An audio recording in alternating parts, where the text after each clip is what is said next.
स्वागत है दोस्तों आपका हमारे इस YouTube चैनल पे। दोस्तों जैसा कि दृष्टि का मैंने टेस्ट सीरीज़ 1 डाला था और उस टेस्ट सीरीज़ को आप लोगों ने बहुत प्यार दिया और बहुत सारे कमेंट्स आ गए अचानक से कि सर इसको कंटिन्यू कीजिए। और मैंने कहा था कि अगर 50 लोग का कमेंट्स आता तो ही मैं इसे कंटिन्यू करूँगा, लेकिन आप लोगों ने उस टेस्ट सीरीज़ को इतना प्यार दिया कि मुझे ये टेस्ट सीरीज़ कंटिन्यू करना पड़ रहा है। और इस टेस्ट सीरीज़ को जैसा कि मैंने बताया था कि बाइलिंगुअल मेथड में है, यानी कि हिंदी और इंग्लिश दोनों में है। और हमारे ज़्यादातर व्यूअर्स और सब्सक्राइबर करीब 90 से 95% लोग हिंदी मीडियम के हैं। तो इस वजह से मैं इस टेस्ट सीरीज़ का यहाँ पे इंग्लिश और हिंदी दोनों में दिया गया है, तो मैं इसका केवल हिंदी में क्वेश्चन और आंसर करवाऊंगा। लेकिन जो इसका क्वेश्चन सेट का जो पीडीएफ है वो दोनों जो हिंदी और इंग्लिश मीडियम है वो मैं अपने टेलीग्राम चैनल पे सेंड कर दूंगा, तो वहाँ से आप लोग हिंदी और इंग्लिश मीडियम दोनों लाभ उठा सकते हैं। और रही बात कि आप टेलीग्राम कैसे ज्वाइन कर सकते हैं, तो एक तो है डायरेक्ट मेथड। आप अपना टेलीग्राम ओपन कीजिए, वहाँ पे सर्च मेनू में आप सर्च कीजिए confusion9.2.11 और वहाँ पे आ जाएगा। तो डायरेक्ट आप डॉट मतलब DOT मत लिखिएगा, डॉट जो बिंदु होता है उसको लिखिएगा, ठीक है। तो 9.2.11 तो उसे आप सर्च कीजिएगा confusion9.2.11 और वहाँ पे आ जाएगा, उसे आप लोग ज्वाइन कर लीजिएगा। लगभग उसमें 3500 से ज़्यादा सब्सक्राइबर होने जा रहे हैं, तो वहाँ आप लोग उसे ज्वाइन कर सकते हैं। और एक है कि लिंक मैं डिस्क्रिप्शन बॉक्स में बहुत सारा जो टेस्ट सीरीज़ वगैरह का और टेलीग्राम का भी मैं डिस्क्रिप्शन बॉक्स में दे दूंगा लिंक, वहाँ से भी आप लोग डायरेक्ट ज्वाइन कर सकते हैं। और एक चीज़ और बता दें दोस्तों, इस वीडियो को शुरू करने से पहले, इस टेस्ट सीरीज़ को शुरू करने से पहले, कि ये टेस्ट सीरीज़ जैसे शुरू किया गया था बहुत सारे लोगों का तकलीफ़ों को देखते हुए। और हम सभी जानते हैं कि भारत में बहुत सारे ऐसे लोग हैं जो गरीबी रेखा से नीचे बसर करते हैं और उनमें कहीं ना कहीं इच्छा होती है कि वो भी एक अधिकारी बने। और उनके लिए ये टेस्ट सीरीज़ वगैरह ये सब, अभी दृष्टि वगैरह का जाइएगा तो आपको 5,000 4,000 4500 रुपये से ज़्यादा टेस्ट सीरीज़ आपको देने पड़ जाते हैं, जो कि पहले ही वो गरीब लोग छात्र जिनमें अभिलाषा रहती है कि वो आगे की तैयारी करेंगे, वो पहले ही साइड हो जाते हैं। और इन्हीं सब दुख तकलीफ़ों को देखते हुए मैंने ये फ्री टेस्ट सीरीज़ शुरू किया था विभिन्न इंस्टीट्यूट का, जो बहुत ही महत्वपूर्ण समझे जाते हैं और जो कि गरीबों के पहुंच से दूर ही रहती हैं।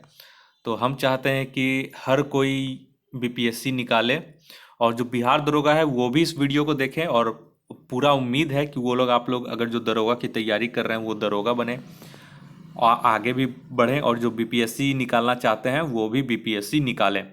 और विश्वास मानिए, मैं आपका अगर BPSC का 66वीं BPSC हो जाता है, बहुत सारे लोगों का रिजल्ट निकलेगा, मैं आपको अपने अनुभव के अनुसार इसकी मेंस की भी तैयारी मैं करवाऊंगा आप लोगों को, और वो भी पूरी तरीके से एकदम फ्री ऑफ कॉस्ट, कोई भी पैसा नहीं लगेगा। एक चीज़ और बोल दे, कुछ लोग मुझे पर्सनल मैसेज कर रहे हैं कि मदद करना चाहते हैं पैसों से, तो मैं उन्हें बोल दूं कि ना कभी मैंने पैसे से मदद मांगा है और ना आप लोग हमें पैसे से मदद करने के लिए मजबूर करें, ठीक है।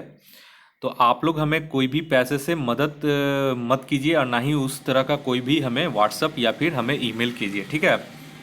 जो भी हुआ है, जिनका भी जो मदद हो रहा है वो मैं अपने माध्यम से फ़िलहाल करने में सक्षम हूँ, ठीक है।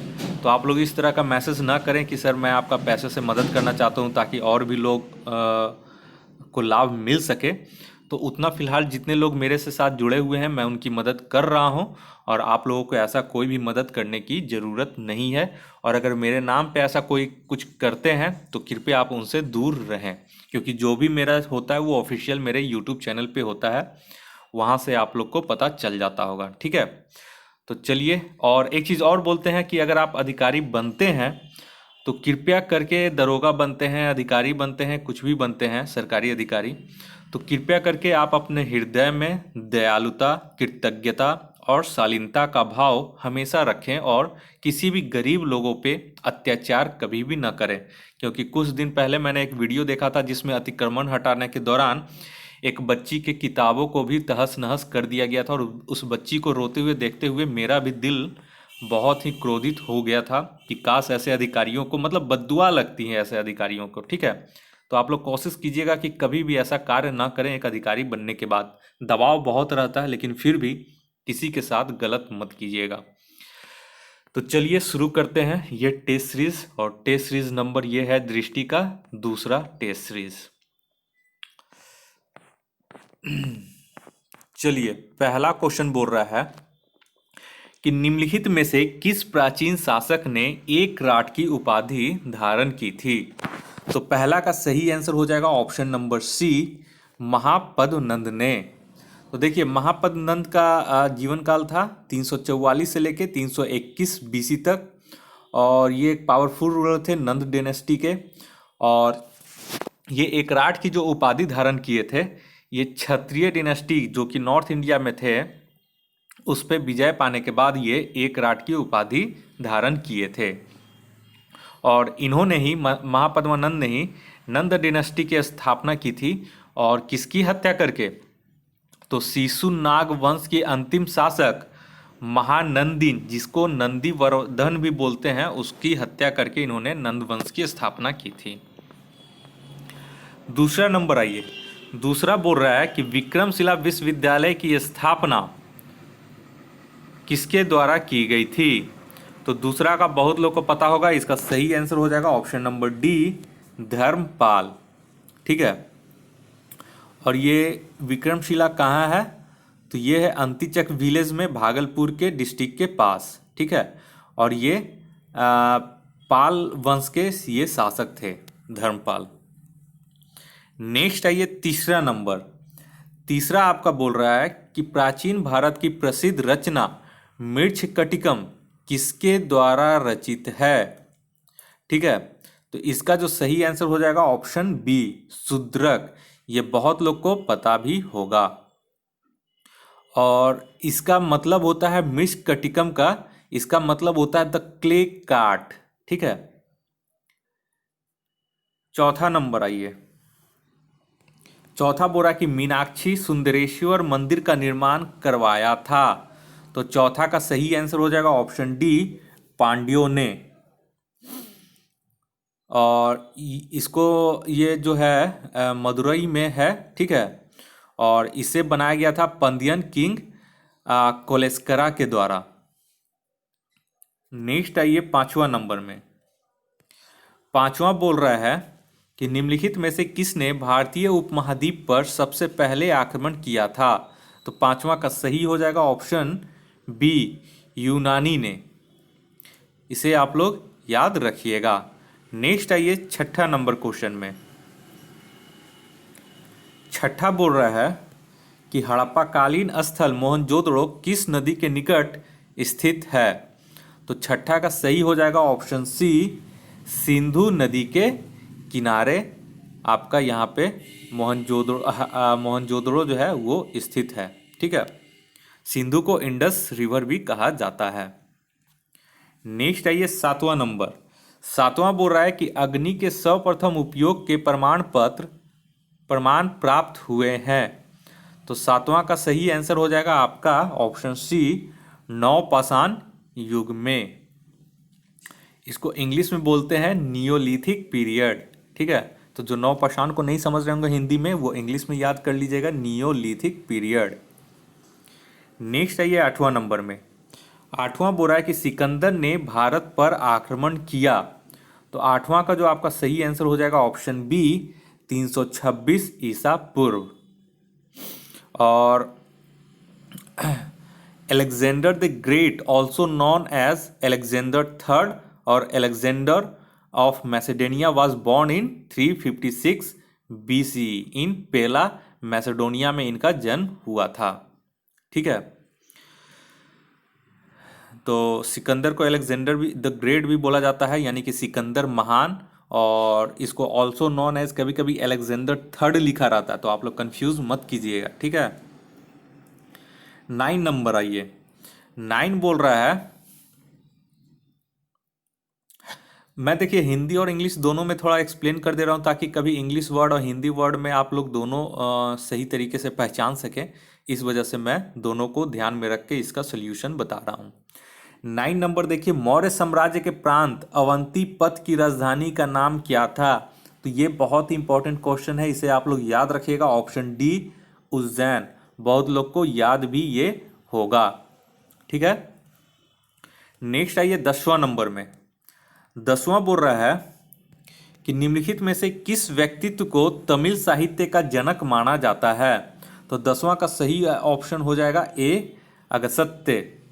ठीक है, और इसे बोलते हैं फादर ऑफ तमिल लिटरेचर।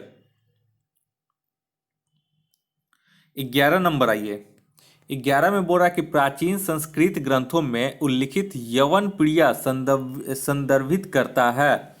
तो यवन प्रिया किसे संदर्भित करता है? तो इसका सही आंसर हो जाएगा ऑप्शन बी काली मिर्च को। तो प्राचीन संस्कृत ग्रंथ में यवन प्रिया जो वर्ड यूज किया गया है वो काली मिर्च के लिए यूज किया गया है। तो ये सब क्वेश्चन बहुत ही महत्वपूर्ण है और एकदम बीपीएससी पैटर्न का लेवल है, इसीलिए मैंने कहा था कि दृष्टि का जो टेस्ट सीरीज उतारा जाता है बहुत ही महत्वपूर्ण होता है। और यही वजह है कि इस टेस्ट सीरीज का दाम भी बहुत ज़्यादा होता है, जिससे गरीब लोग इससे दूर हो जाते हैं।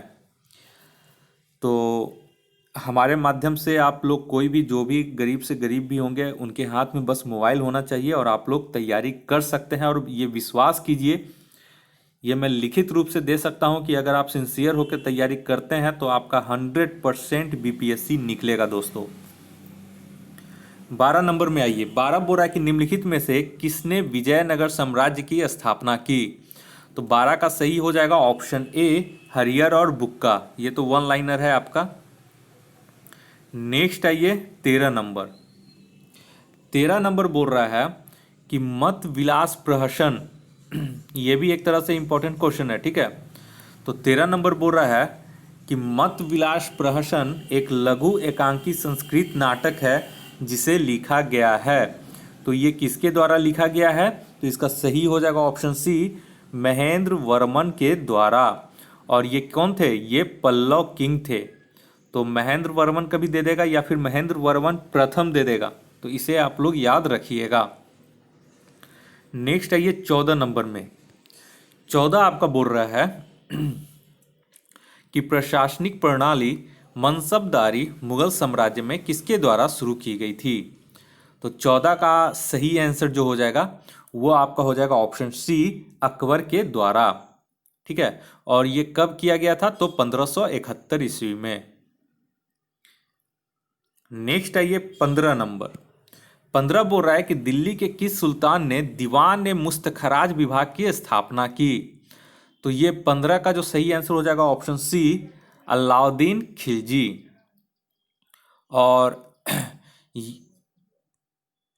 और ये कौन सा ये विभाग था? तो ये रेवेन्यू कलेक्ट करने के लिए एक विभाग बनाया गया था। 16 नंबर आइए। 16 बोल रहा है कि सखी ग्रंथ, अनुराग सागर और बीजक निम्नलिखित में से किसकी कृतियां हैं। तो ये बीपीएससी में इस तरह का एक क्वेश्चन पूछा जाता है। तो इसका सही आंसर हो जाएगा ऑप्शन डी कबीर की। तो इसे आप लोग याद कर लीजिएगा। नेक्स्ट आइए 17 नंबर। 17 बोल रहा है कि निम्नलिखित में से कौन सा युग्म सही सुमेलित नहीं है। तो आप लोग नहीं वाला पे ज्यादा ध्यान दीजिएगा, कई बार इसे लोग गलती कर देते हैं। तो 17 का सही हो जाएगा ऑप्शन ए चौसा का युद्ध जो दिया गया है 1538, ये सही सुमेलित नहीं है।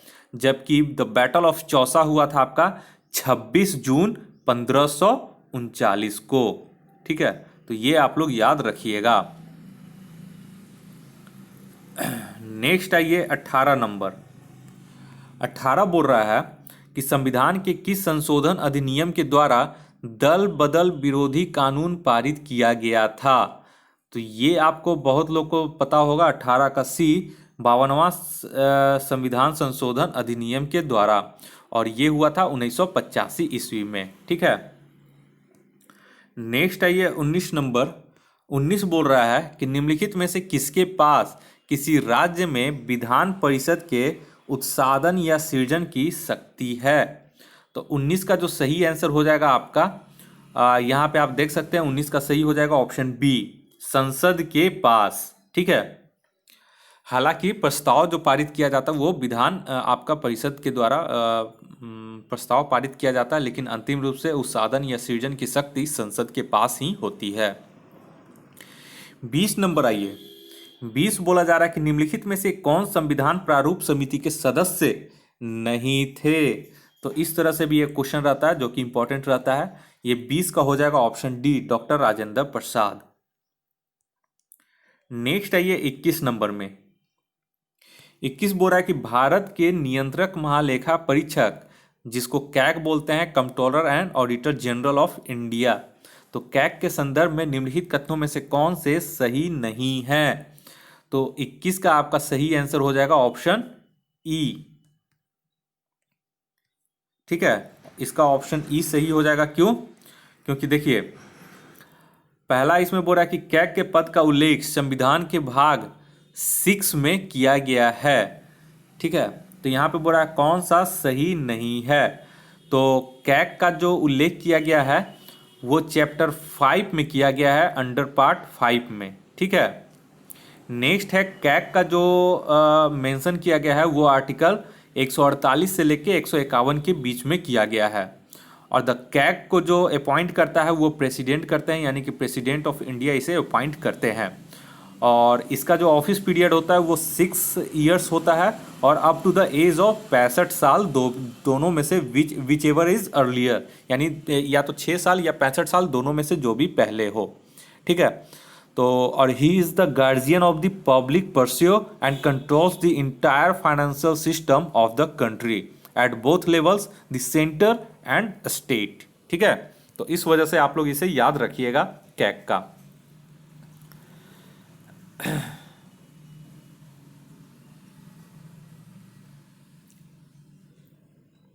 नेक्स्ट आइए 22 नंबर में। हाँ, 22 बोल रहा है आपका कि भारत सरकार अधिनियम 1935 में अंतर्विष्ट इंस्ट्रूमेंट ऑफ इंस्ट्रक्शन को हमारे संविधान में निम्नलिखित में से किस रूप में शामिल किया गया है।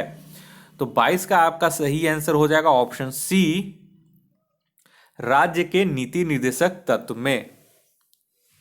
ठीक है, और ये किस में है तो डीपीएसपी बोलते हैं इसको शॉर्ट फॉर्म में, directive principle of state policy, और ये अंडर पार्ट 4 में है, सॉरी, राज्य के नीति निर्देशक तत्व का।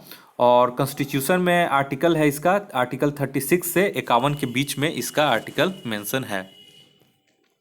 नेक्स्ट आइए 23 नंबर में। 23 नंबर बोल रहा है कि निम्नलिखित में से कौन से सरदार स्वर्ण सिंह समिति की अनुशंसा का परिणाम है। तो 23 का इसमें से हो जाएगा ऑप्शन ए, मूल कर्तव्य। तो स्वर्ण सिंह समिति ने ही मूल कर्तव्य की अनुशंसा की थी। नेक्स्ट आइए 24 नंबर। 24 बोल रहा है कि निम्नलिखित में से कौन अंतर्राज्यीय परिषद इंटर स्टेट काउंसिल की अध्यक्षता करता है। तो ये बहुत लोग को पता होगा, तो इसका सही आंसर हो जाएगा ऑप्शन बी, प्रधानमंत्री। और ये होता है आर्टिकल 263 के तहत। ठीक ना। नेक्स्ट आइए 25 नंबर। 25 बोल रहा है भारत के उपराष्ट्रपति के रूप में निर्वाचित होने वाला व्यक्ति न्यूनतम कितनी आयु पूरी कर चुका हो। तो 25 का आपका सही आंसर हो जाएगा ऑप्शन डी, 35 वर्ष। उपराष्ट्रपति के लिए न्यूनतम 35 वर्ष की उम्र होनी आवश्यक है। नेक्स्ट आइए 36 नंबर। 36 बोल रहा है कि किसकी अनुशंसा पर धन विधेयक मनी बिल लोकसभा में पेश किया जाता है। तो 26 का जो आपका सही आंसर हो जाएगा वो हो जाएगा ऑप्शन बी, राष्ट्रपति की अनुशंसा पर। और धन विधेयक है कि नहीं है इसका निर्णय लोकसभा अध्यक्ष करता है। 27 नंबर में आइए। 27 बोल रहा है कि संविधान का निम्नलिखित में से कौन सा अनुच्छेद राष्ट्रपति को अध्यादेश लाने की शक्ति प्रदान करता है। तो ये तो पहले ही नज़र में सबको पता चल गया होगा, ऑप्शन नंबर सी है, अनुच्छेद 123। नेक्स्ट आइए 28 नंबर। 28 आपका बोल रहा है निम्नलिखित में से कौन पृथक बिहार राज्य की मांग करने वाला प्रथम व्यक्ति था? यह भी इंपॉर्टेंट क्वेश्चन है, बहुत लोग को याद ही होगा। तो 28 का हो जाएगा सी, डॉक्टर सच्चिदानंद सिन्हा।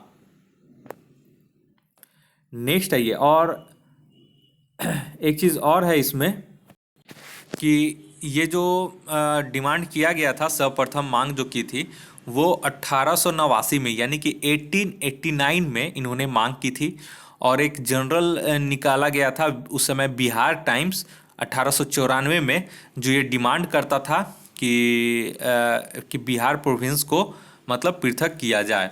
तो क्रिएशन ऑफ बिहार प्रोविंस के लिए जो प्रचार किया गया था वो पत्रिका था बिहार टाइम्स, 1894 में इसे निकाला गया था। नेक्स्ट आइए 29 नंबर। 29 बोल रहा है कि निम्नलिखित में से कौन राज्य में कार्यपालिका का भाग नहीं है? ठीक है, तो ये हो जाएगा ऑप्शन बी, विधानसभा अध्यक्ष। तो इसे आप लोग याद रखिएगा, इंपॉर्टेंट क्वेश्चन है, नोट भी कर लीजिएगा। नेक्स्ट आइए 30 नंबर। 30 बोल रहा है कि बिहार लोक सेवा आयोग अस्तित्व में कब आया? तो आप लोग बिहार लोक सेवा आयोग का एग्जाम दे रहे हैं तो इसके बारे में आपको जानकारी रखनी चाहिए, जो कि बहुत ही इंपॉर्टेंट है। तो 30 का सही हो जाएगा ऑप्शन नंबर सी, वर्ष 1949 में। अगर डेट भी पूछ दे तो ये हो जाएगा 1 अप्रैल 1949 में।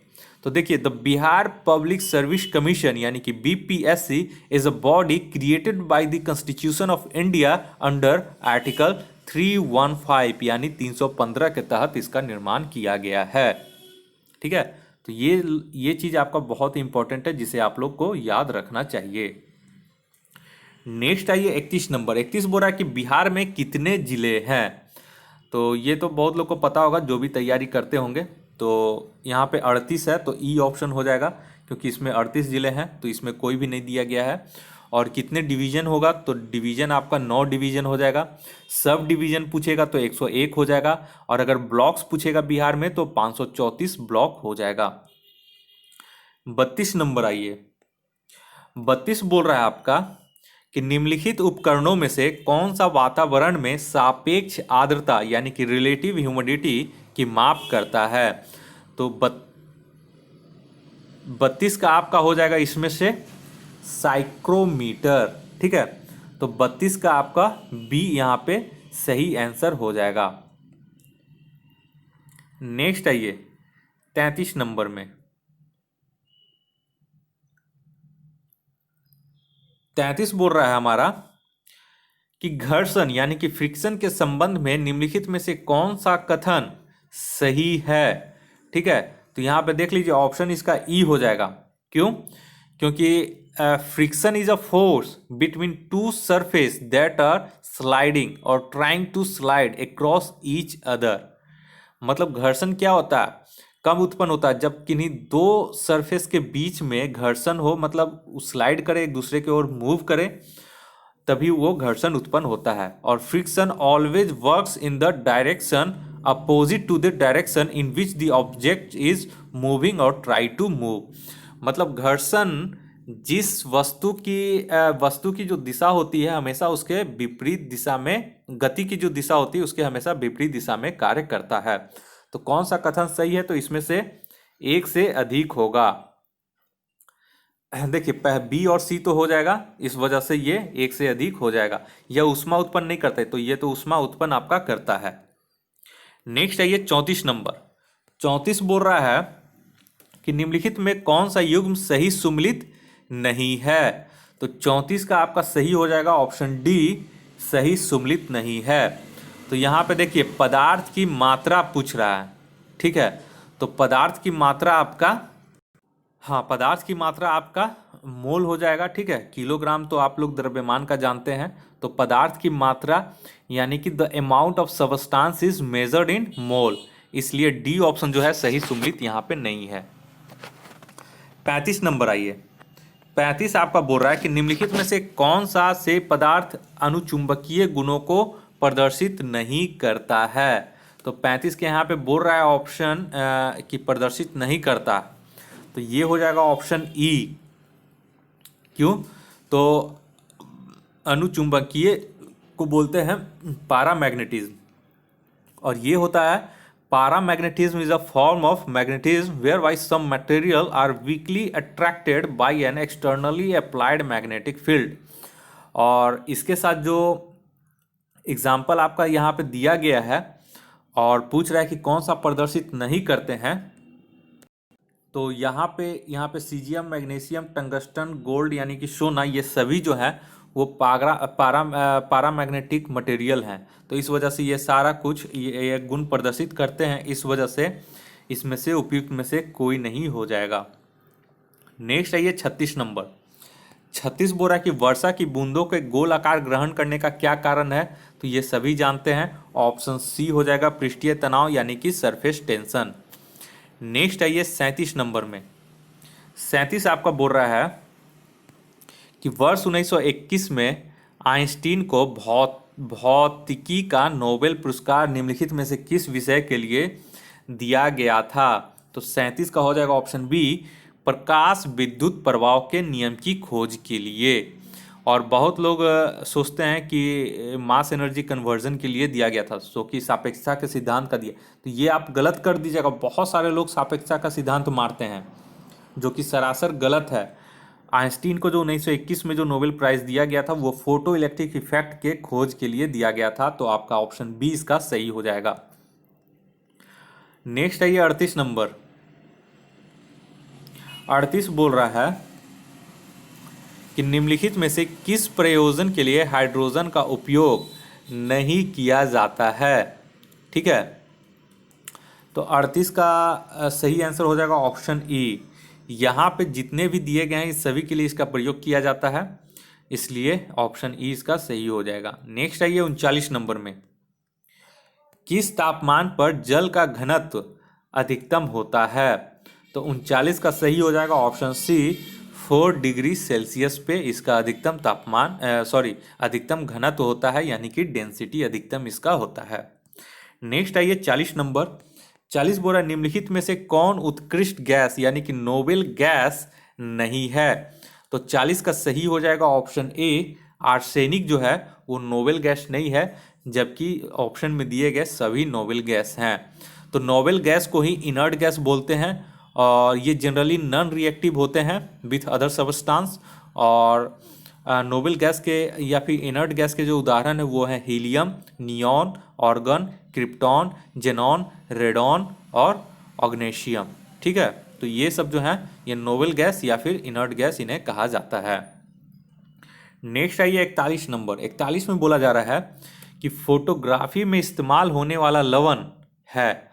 तो फोटोग्राफी में कौन सा लवण इस्तेमाल होता है?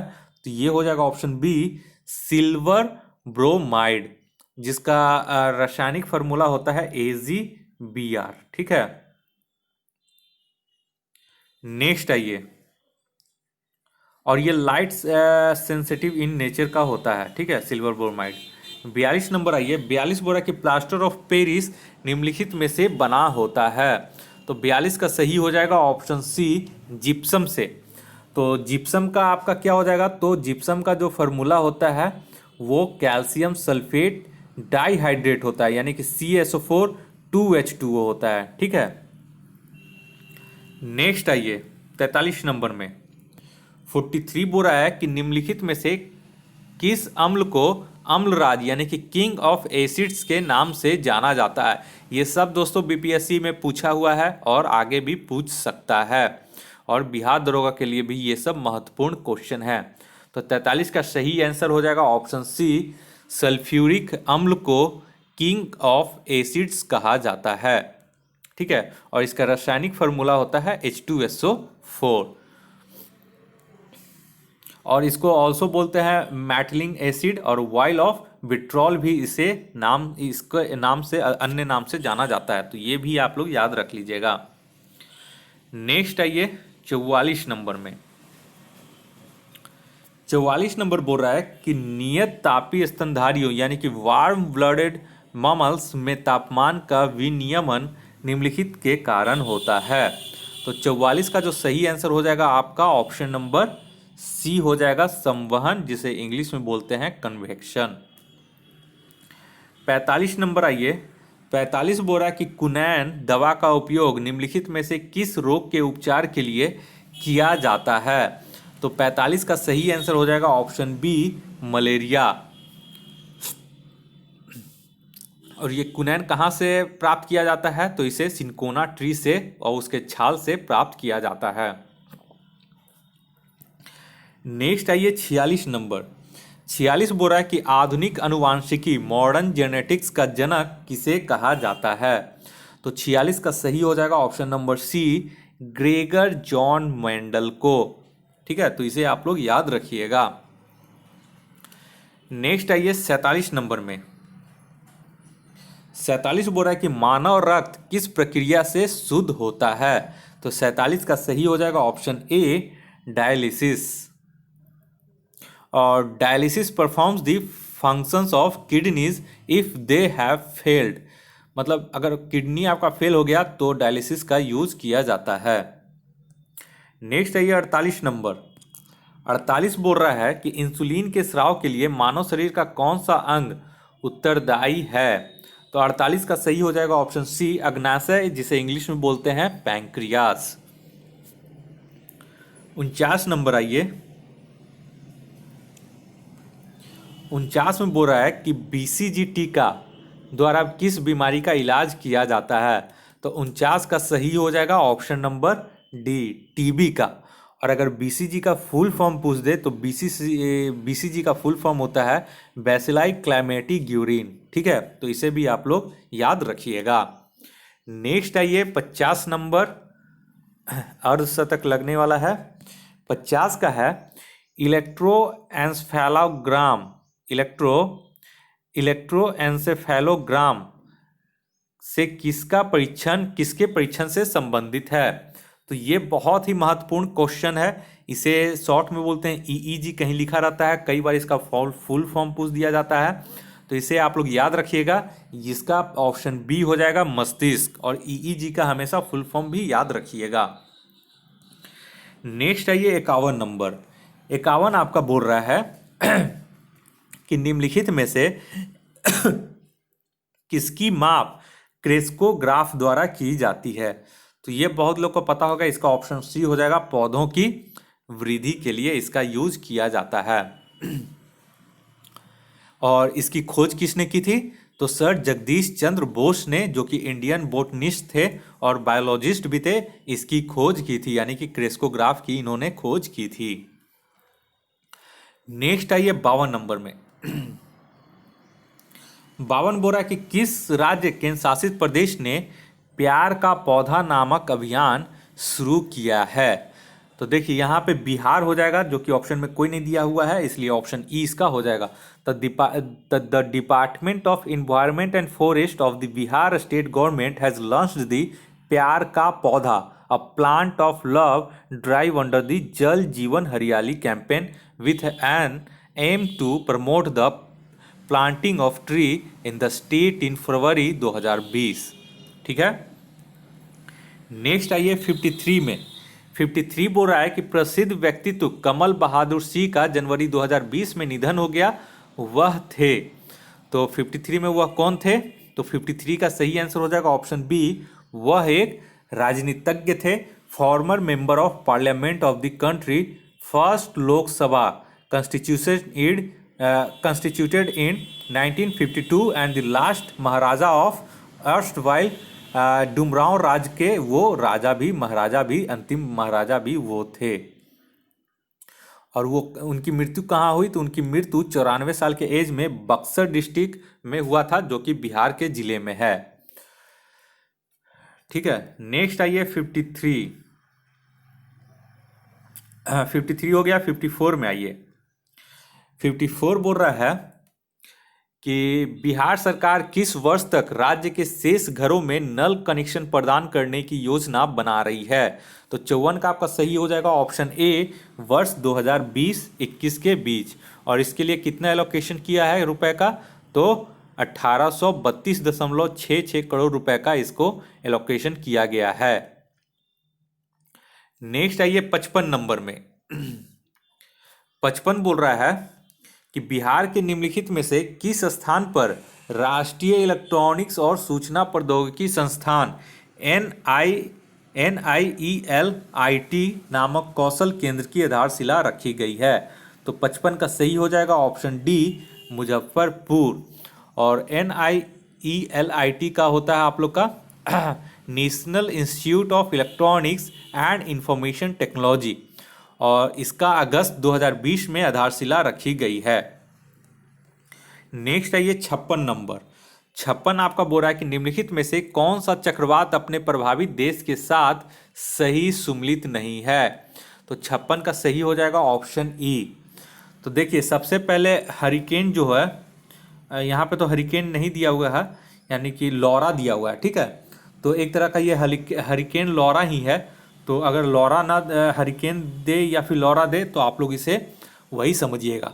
तो लौरा या हरिकेन जो होता है वो यूनाइटेड स्टेट ऑफ अमेरिका में होता है, यहाँ पे ब्राज़ील दिया हुआ है जो कि गलत है। और वहीं पे आपका हरिकेन, ये सब हरिकेन का एक तरह से प्रकार है, ठीक है। तो नाना जो है, नाना आपका north coast of central America का है, जो कि ये भी गलत दिया गया है। और वहीं पे टाइफून जो है, टाइफून आपका मास्क एंड हाइसिन है, ये कोरिया में होता है, जापान में नहीं, ठीक है, ये कोरियन है चक्रवात। और अम्फान जो आप देख रहे हैं, ये सुपर साइक्लोन अम्फान होता है, ये इंडिया और बांग्लादेश के क्षेत्रों में पाया जाता है, तो ये भी गलत है। तो यहाँ पे बोरा 7 सही सुमेलित है, तो यहाँ से कोई भी सुमेलित नहीं है, तो उपयुक्त में से कोई नहीं हो जाएगा। नेक्स्ट आइए 57 में। तो दोस्तों एक चीज़ और है कि आप लोग टेस्ट सीरीज ये करवा रहा हूँ आप लोगों को, और भी बहुत सारे लोग ज़रूरतमंद हैं जो फ़िलहाल उन्हें इसके बारे में पता नहीं है। तो आप जो भी ज़रूरतमंद हैं कृपया करके इस टेस्ट सीरीज को, हमारे इस चैनल को सब्सक्राइब करने के लिए शेयर कर दें। और जो भी आपको लगता है कि जहाँ पे भी इसकी ज़रूरत है, लोगों को पता नहीं है, तो कृपया करके उसे हमारे टेलीग्राम चैनल को भी ज्वाइन करने के लिए कहें, और हमारे इस यूट्यूब चैनल को और इस टेस्ट सीरीज़ को आप लोग फॉरवर्ड कर दें, ताकि ज़्यादा से ज़्यादा लोग इसका लाभ उठा सकें और अवसाद में ना रहें। बहुत सारे लोग लॉकडाउन के वजह से घर चले गए हैं, बहुत सारे लोगों के पास सुविधा उपलब्ध नहीं है, बहुत सारे लोगों के पास बुक अवेलेबल नहीं हो पा रहे हैं, तो इस वजह से उन लोगों को भी फ़ायदा हो सके। नेक्स्ट आइए 57 नंबर। 57 बोल रहा है कि हाल ही में घोषित प्रोजेक्ट टाइगर प्रोजेक्ट डॉल्फिन के संबंध में निम्नलिखित में से कथनों में से कौन से सही नहीं है। तो यहाँ पे है पहला ऑप्शन बोल रहा है कि यह परियोजना प्रोजेक्ट टाइगर की तर्ज पर होगी, जो कि सही है, ठीक है। और परियोजना की कुल अवधि 20 वर्ष की होगी, जो कि गलत है, ये 10 वर्ष की होगी, ठीक है। और इसका उद्देश्य केवल नदी डॉल्फिन को बचाना है, ऐसा नहीं है, समुद्री डॉल्फिन को भी बचाना है, इसका उद्देश्य है, तो ये भी आपका गलत है। हाँ, तो हम बात कर रहे थे 57 नंबर क्वेश्चन का। तो पहला जो है ऑप्शन सही दिया हुआ है, दूसरा जो गलत दिया हुआ है ये 10 वर्ष के लिए होगी, और तीसरा जो ऑप्शन दिया हुआ है केवल नदी डॉल्फिन के लिए, कि जो कि गलत है, ये समुद्री डॉल्फिन के लिए भी है और नदी डॉल्फिन दोनों के लिए है। और चौथा जो बोला, इसे जल शक्ति मंत्रालय द्वारा लागू किया जा रहा है, जो कि गलत है, इसे जो है आपका ministry of environment, forest and climate change के द्वारा इसे लागू किया जा रहा है। तो यहाँ पे से कौन सा सही नहीं है, तो यहाँ पे एक से अधिक जो है वो सही नहीं है, इस वजह से ऑप्शन ई इसका सही हो जाएगा।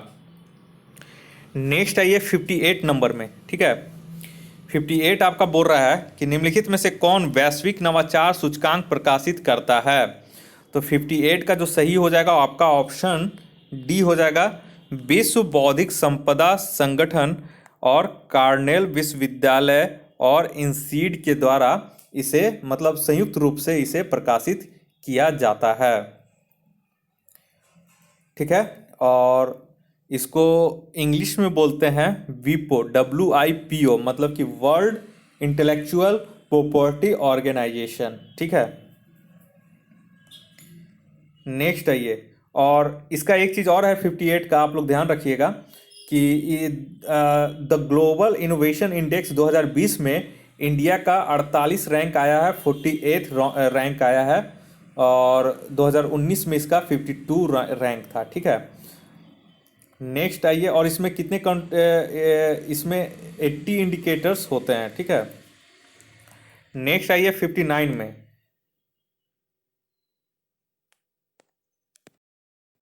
59 में यहाँ बोल रहा है कि अगस्त 2020 में महात्मा अयंकाली की 197वीं जयंती मनाई गई। उनका जन्म किस राज्य में हुआ था? तो 59 का सही हो जाएगा ऑप्शन ए, केरल में।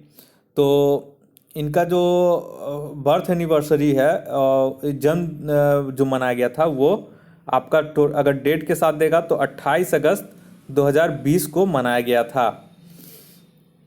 और ये कौन है? Ayyankali born in Kerala, was a leader of the lower caste and Dalits थे ये, और समाज सुधारक भी थे, इन्हें समाज सुधारक भी कहा जाता है। और ही फॉर्म्ड साधु जना परिपालना संघम यानी SJPS का भी इन्होंने फॉर्म किया था, संस्था बनाई थी, जो कि लो कास्ट के लोगों की सेवा के लिए समर्पित थी। और इनको डिप्रेस्ड क्लासेस के लिए भी उत्थान में महत्वपूर्ण ये भूमिका निभाए थे।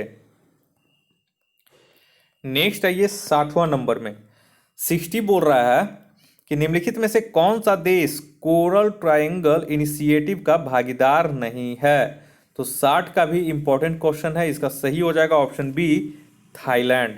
ठीक है, तो कोरल ट्रायंगल इनिशिएटिव में कौन कौन से आ जाते हैं? तो इसमें 6 कंट्री आते हैं। उनका नाम है Malaysia, Indonesia, Philippines, Solomon Island, Papua New Guinea and Timor Leste. ठीक है, तो ये आप लोग याद कर लीजिएगा, टाइमोर लेस्टे। ठीक है, तो कौन नहीं शामिल है इसमें? तो थाईलैंड इसमें शामिल नहीं है। नेक्स्ट आइए 61 में 61 बोल रहा है कि सत्यभामा पोर्टल शुरू किया गया है। तो सत्यभामा पोर्टल किसके द्वारा शुरू किया गया है? तो 61 का सही हो जाएगा ऑप्शन सी, खान मंत्रालय के द्वारा। तो the ministry of mines has launched the portal Satyabhama science and technology योजना फॉर आत्मनिर्भर भारत इन माइनिंग एडवांसमेंट। इसका फुल फॉर्म होता है सत्यभामा का। ठीक है, तो आप लोग समझ गए होंगे कि किस लिए इसे सत्यभामा ऐप किस से रिलेटेड है। नेक्स्ट आइए 62 में 62 बोल रहा है कि निम्नलिखित में से किसे एबेल पुरस्कार 2020 प्रदान किया गया है? तो आप लोग इसे नोबेल मत समझ लीजिएगा, ये एबेल है जो कि गणित के क्षेत्र में दिया जाता है। और इसका 62 नंबर का सही हो जाएगा ऑप्शन ए, हिलेल फुरेस्टेनबर्ग और ग्रेगरी मार्गुलिस का। इसे आप लोग याद कर दीजिएगा। और ये क्या होता है कि the Norwegian academy of science and letters has decided to award the Abel prize for 2020। ठीक है, इन लोगों को 2020 में और ये कौन से देता है? तो Norwegian academy of science and letters ये प्रोवाइड करता है। और जैसा कि मैंने बताया कि इसे किस क्षेत्र में दिया जाता है? तो मैथमेटिक्स के क्षेत्र में दिया जाता है। और the Abel prize was established on, सबसे पहला बार इसे कब इस्टेब्लिश किया गया? तो 1 जनवरी 2002 को इसे इस्टेब्लिश किया गया था। तो ये भी आप लोग इसे याद कर लीजिएगा। ठीक है, नेक्स्ट आइए 63 में 63 में बोल रहा है कि international transgender day of visibility किस तिथि को मनाया जाता है?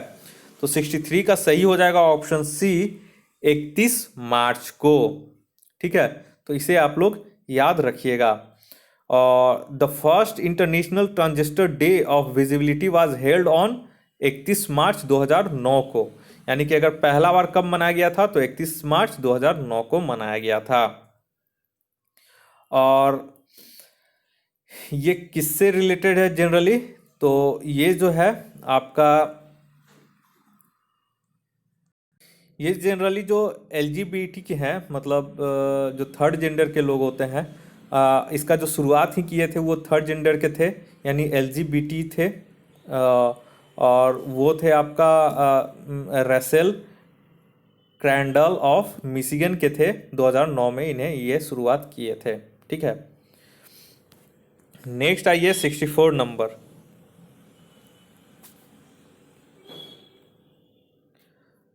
64 बोल रहा है कि निम्नलिखित अंतरिक्ष एजेंसियों में से किसने परसिवरेंस रोवर मिशन लॉन्च किया है? तो 64 का आपका सही हो जाएगा option D, national aeronautics and space administration यानी कि नासा ने has launch the Mars 2020 perseverance rover mission, ठीक है। और ये है विथ यूनाइटेड लॉन्च अलायंस के साथ, यूएलए एटलस 5 रॉकेट के साथ इसे लॉन्च किया गया है। नेक्स्ट आइए 65 नंबर। 65 बोल रहा है कि किसान रेल के बारे में निम्नलिखित कथनों में से कौन से सही नहीं है। तो 65 का आपका सही हो जाएगा ऑप्शन बी, ये जो है सही नहीं है।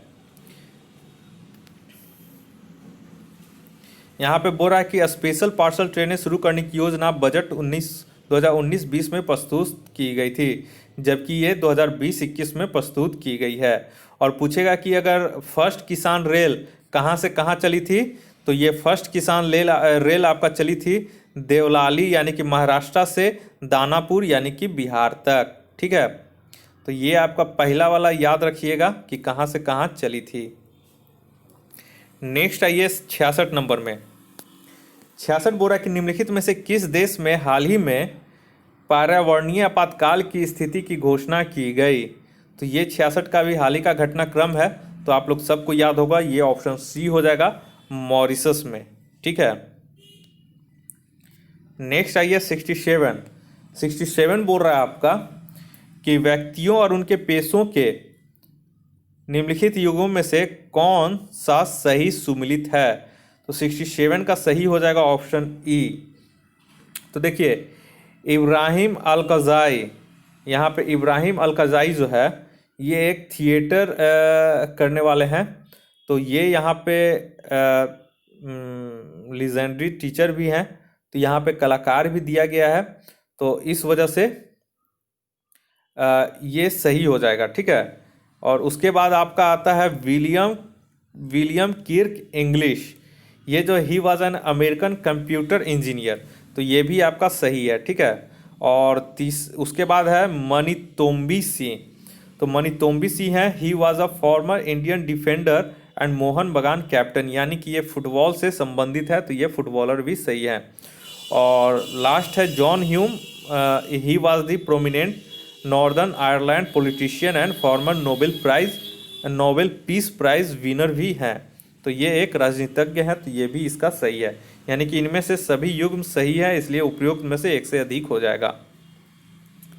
नेक्स्ट आइए 68 बोल रहा है कि हाल ही में समाचारों में रही ऑपरेशन संजीवनी किससे संबंधित है।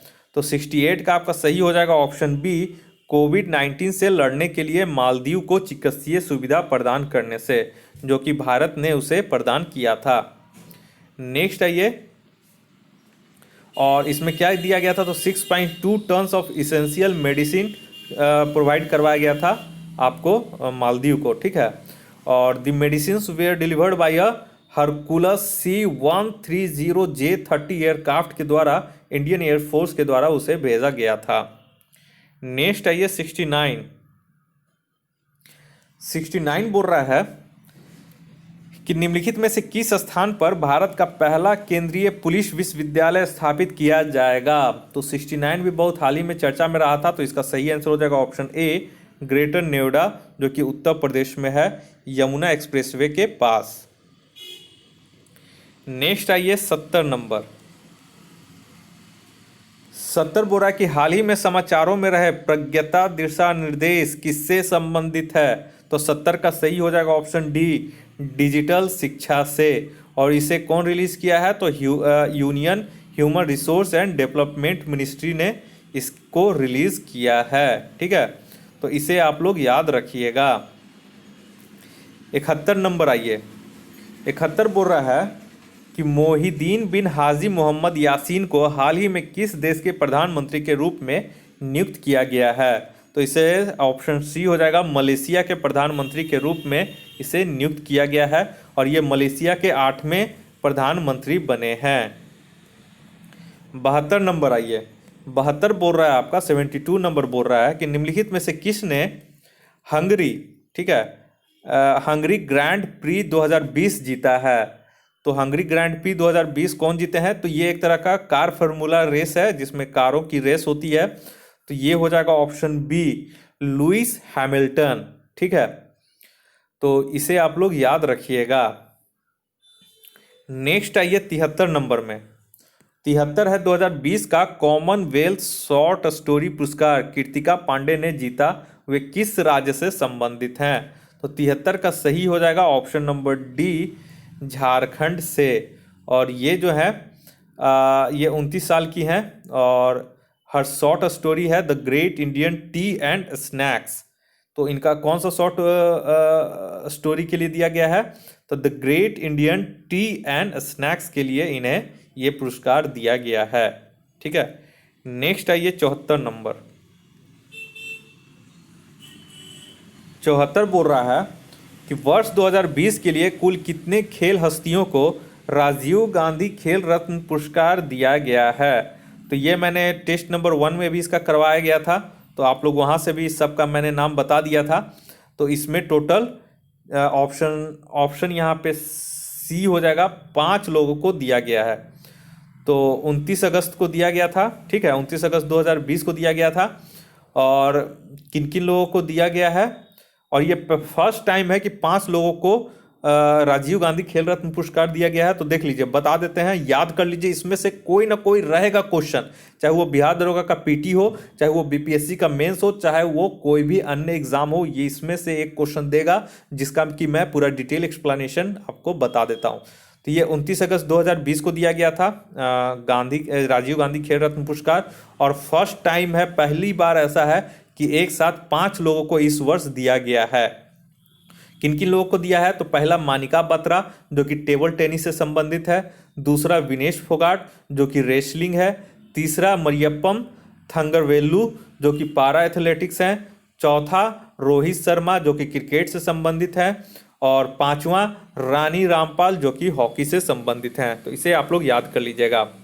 नेक्स्ट आइए 75 नंबर। 75 बोरा निम्नलिखित भारतीय खेल हस्तियों में से किसे पहली बार फेड कप हार्ट अवार्ड से सम्मानित किया गया है?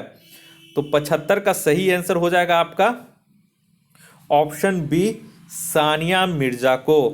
तो the tennis star Sania Mirza become the first Indian to win the Fed Cup heart award for her successful return to the court post motherhood.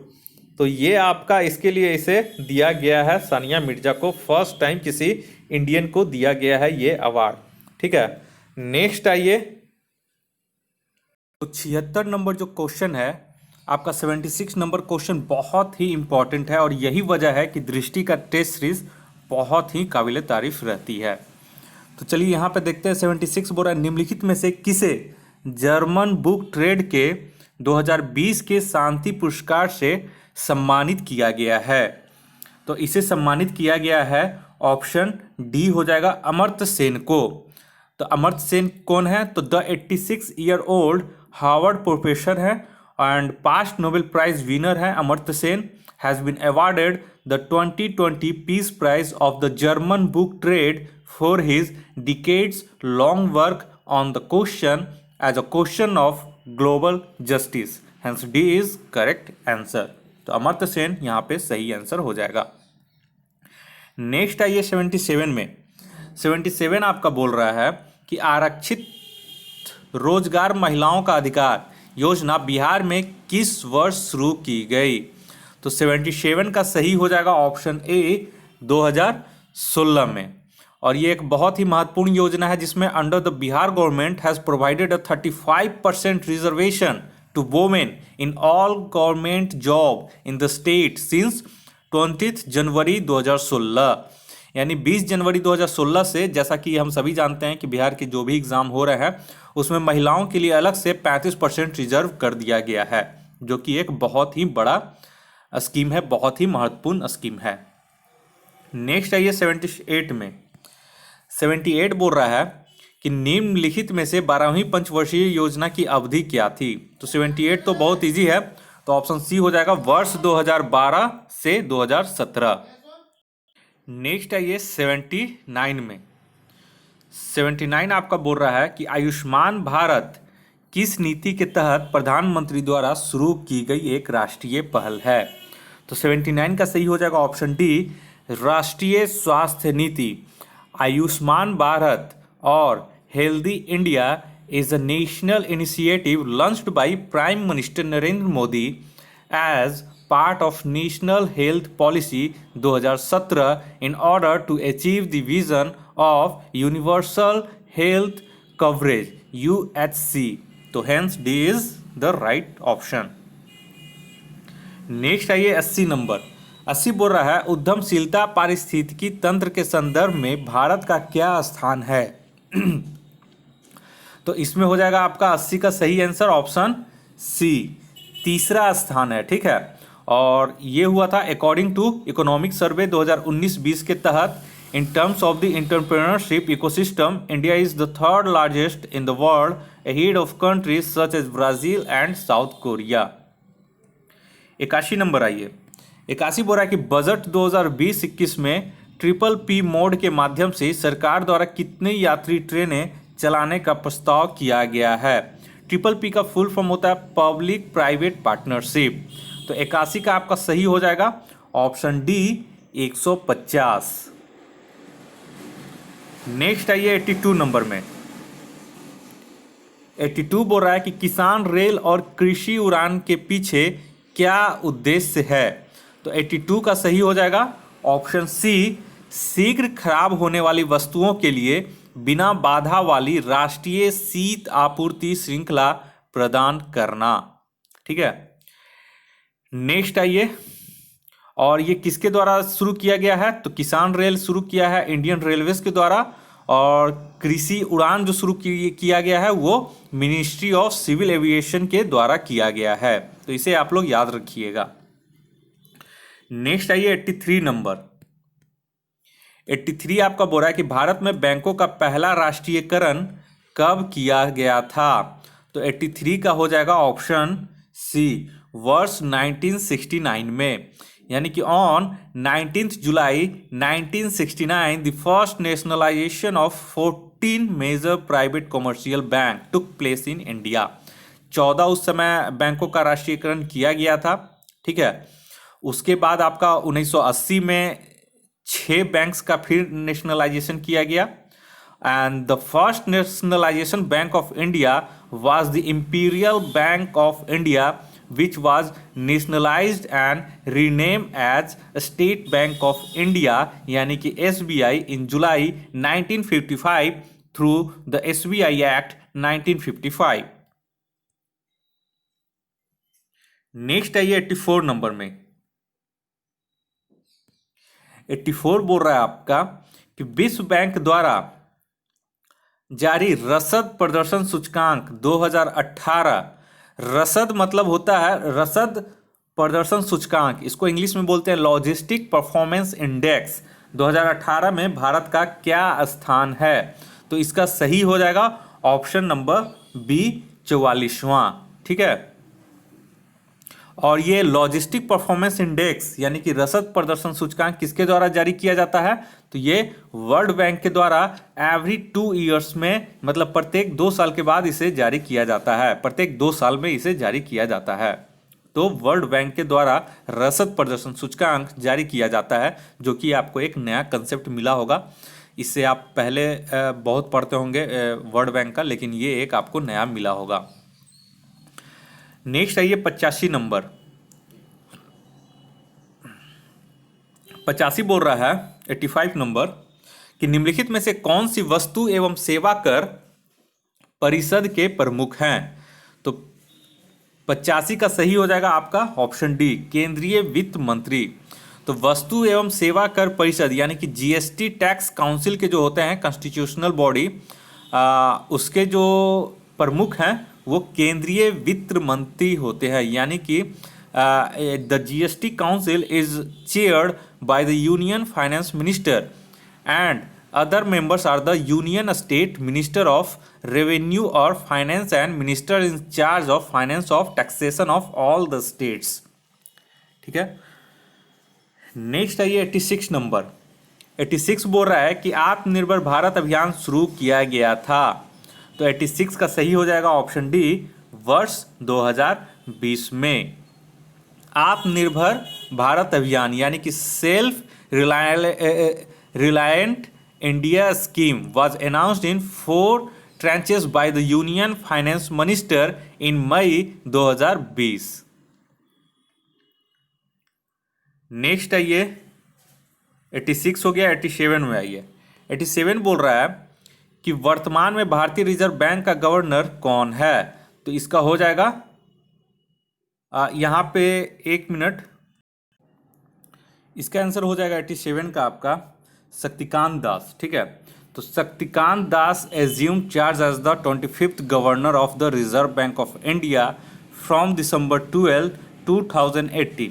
मतलब 12 दिसंबर 2018 से इन्होंने इसका चार्ज लिया है आरबीआई गवर्नर के रूप में, और ये 25वें गवर्नर हैं। ठीक है, नेक्स्ट आइए 88 नंबर में। 88 बोल रहा है कि जनगणना 2011 के अनुसार बिहार में महिलाओं की जनसंख्या का प्रतिशत कितना है। तो देखिए, सबसे पहले हम देख लेते हैं कि 2011 की सेंसस के अनुसार टोटल पॉपुलेशन ऑफ बिहार में कितने थे। तो 10,40,99,452 पर्सन्स, और उसमें से मेल पॉपुलेशन थे आपके 5,42,78,157, जो कि 52.14% होते हैं। और यहाँ पे फीमेल का पूछा गया है, तो फीमेल का आपका हो जाएगा 4,98,21,295, यानी कि 47.86%, यानी कि ऑप्शन सी इसका सही हो जाएगा। 89 आइए। 89 बोल रहा है कि जनगणना 2011 के अनुसार बिहार का जनसंख्या घनत्व कितना है। तो 89 का सही हो जाएगा ऑप्शन डी, 1102 व्यक्ति प्रति वर्ग किलोमीटर, यानी कि 2011 सेंसस के अनुसार बिहार की जो डेंसिटी है वो 1102 पर्सन्स पर स्क्वायर किलोमीटर है, और which is the highest in India. ठीक है, इन terms of population density Bihar rank 6th among all states and union territories, while it ranks first among all states of the country। तो इसे आप लोग याद रखिएगा। और अगर पूछ देगा नेशनल में, तो नेशनल एवरेज हो जाएगा दैट इज 382, यानी 382 पर्सन्स पर स्क्वायर किलोमीटर। नेक्स्ट आइए 90 नंबर। 90 बोल रहा है कि सबसे कम लिंगानुपात वाले बिहार के जिलों का सही क्रम कौन सा है। तो 90 का सही हो जाएगा ऑप्शन सी, मुंगेर में है। लिंगानुपात मतलब सेक्स रेशियो, यानी कि फीमेल पर 1000 मेल, यानी 1000 प्रति पुरुषों में कितनी महिलाओं की संख्या। तो मुंगेर हो जाएगा पहला सबसे कम लिंगानुपात वाले बिहार के जिलों का सही क्रम। तो मुंगेर में जो दिया गया है उसमें 876 फीमेल पर 1000 पुरुष है। भागलपुर में आ जाएगा आपका 880, और खगड़िया में आ जाएगा आपका 886। नेक्स्ट आइए 91 में। 91 बोल रहा है कि जनगणना 2011 के अनुसार बिहार में अनुसूचित जनजातियों की आबादी का प्रतिशत कितना है। तो 91 का सही हो जाएगा ऑप्शन बी, 1.3%। ठीक है, the total population in the state as per census 2011।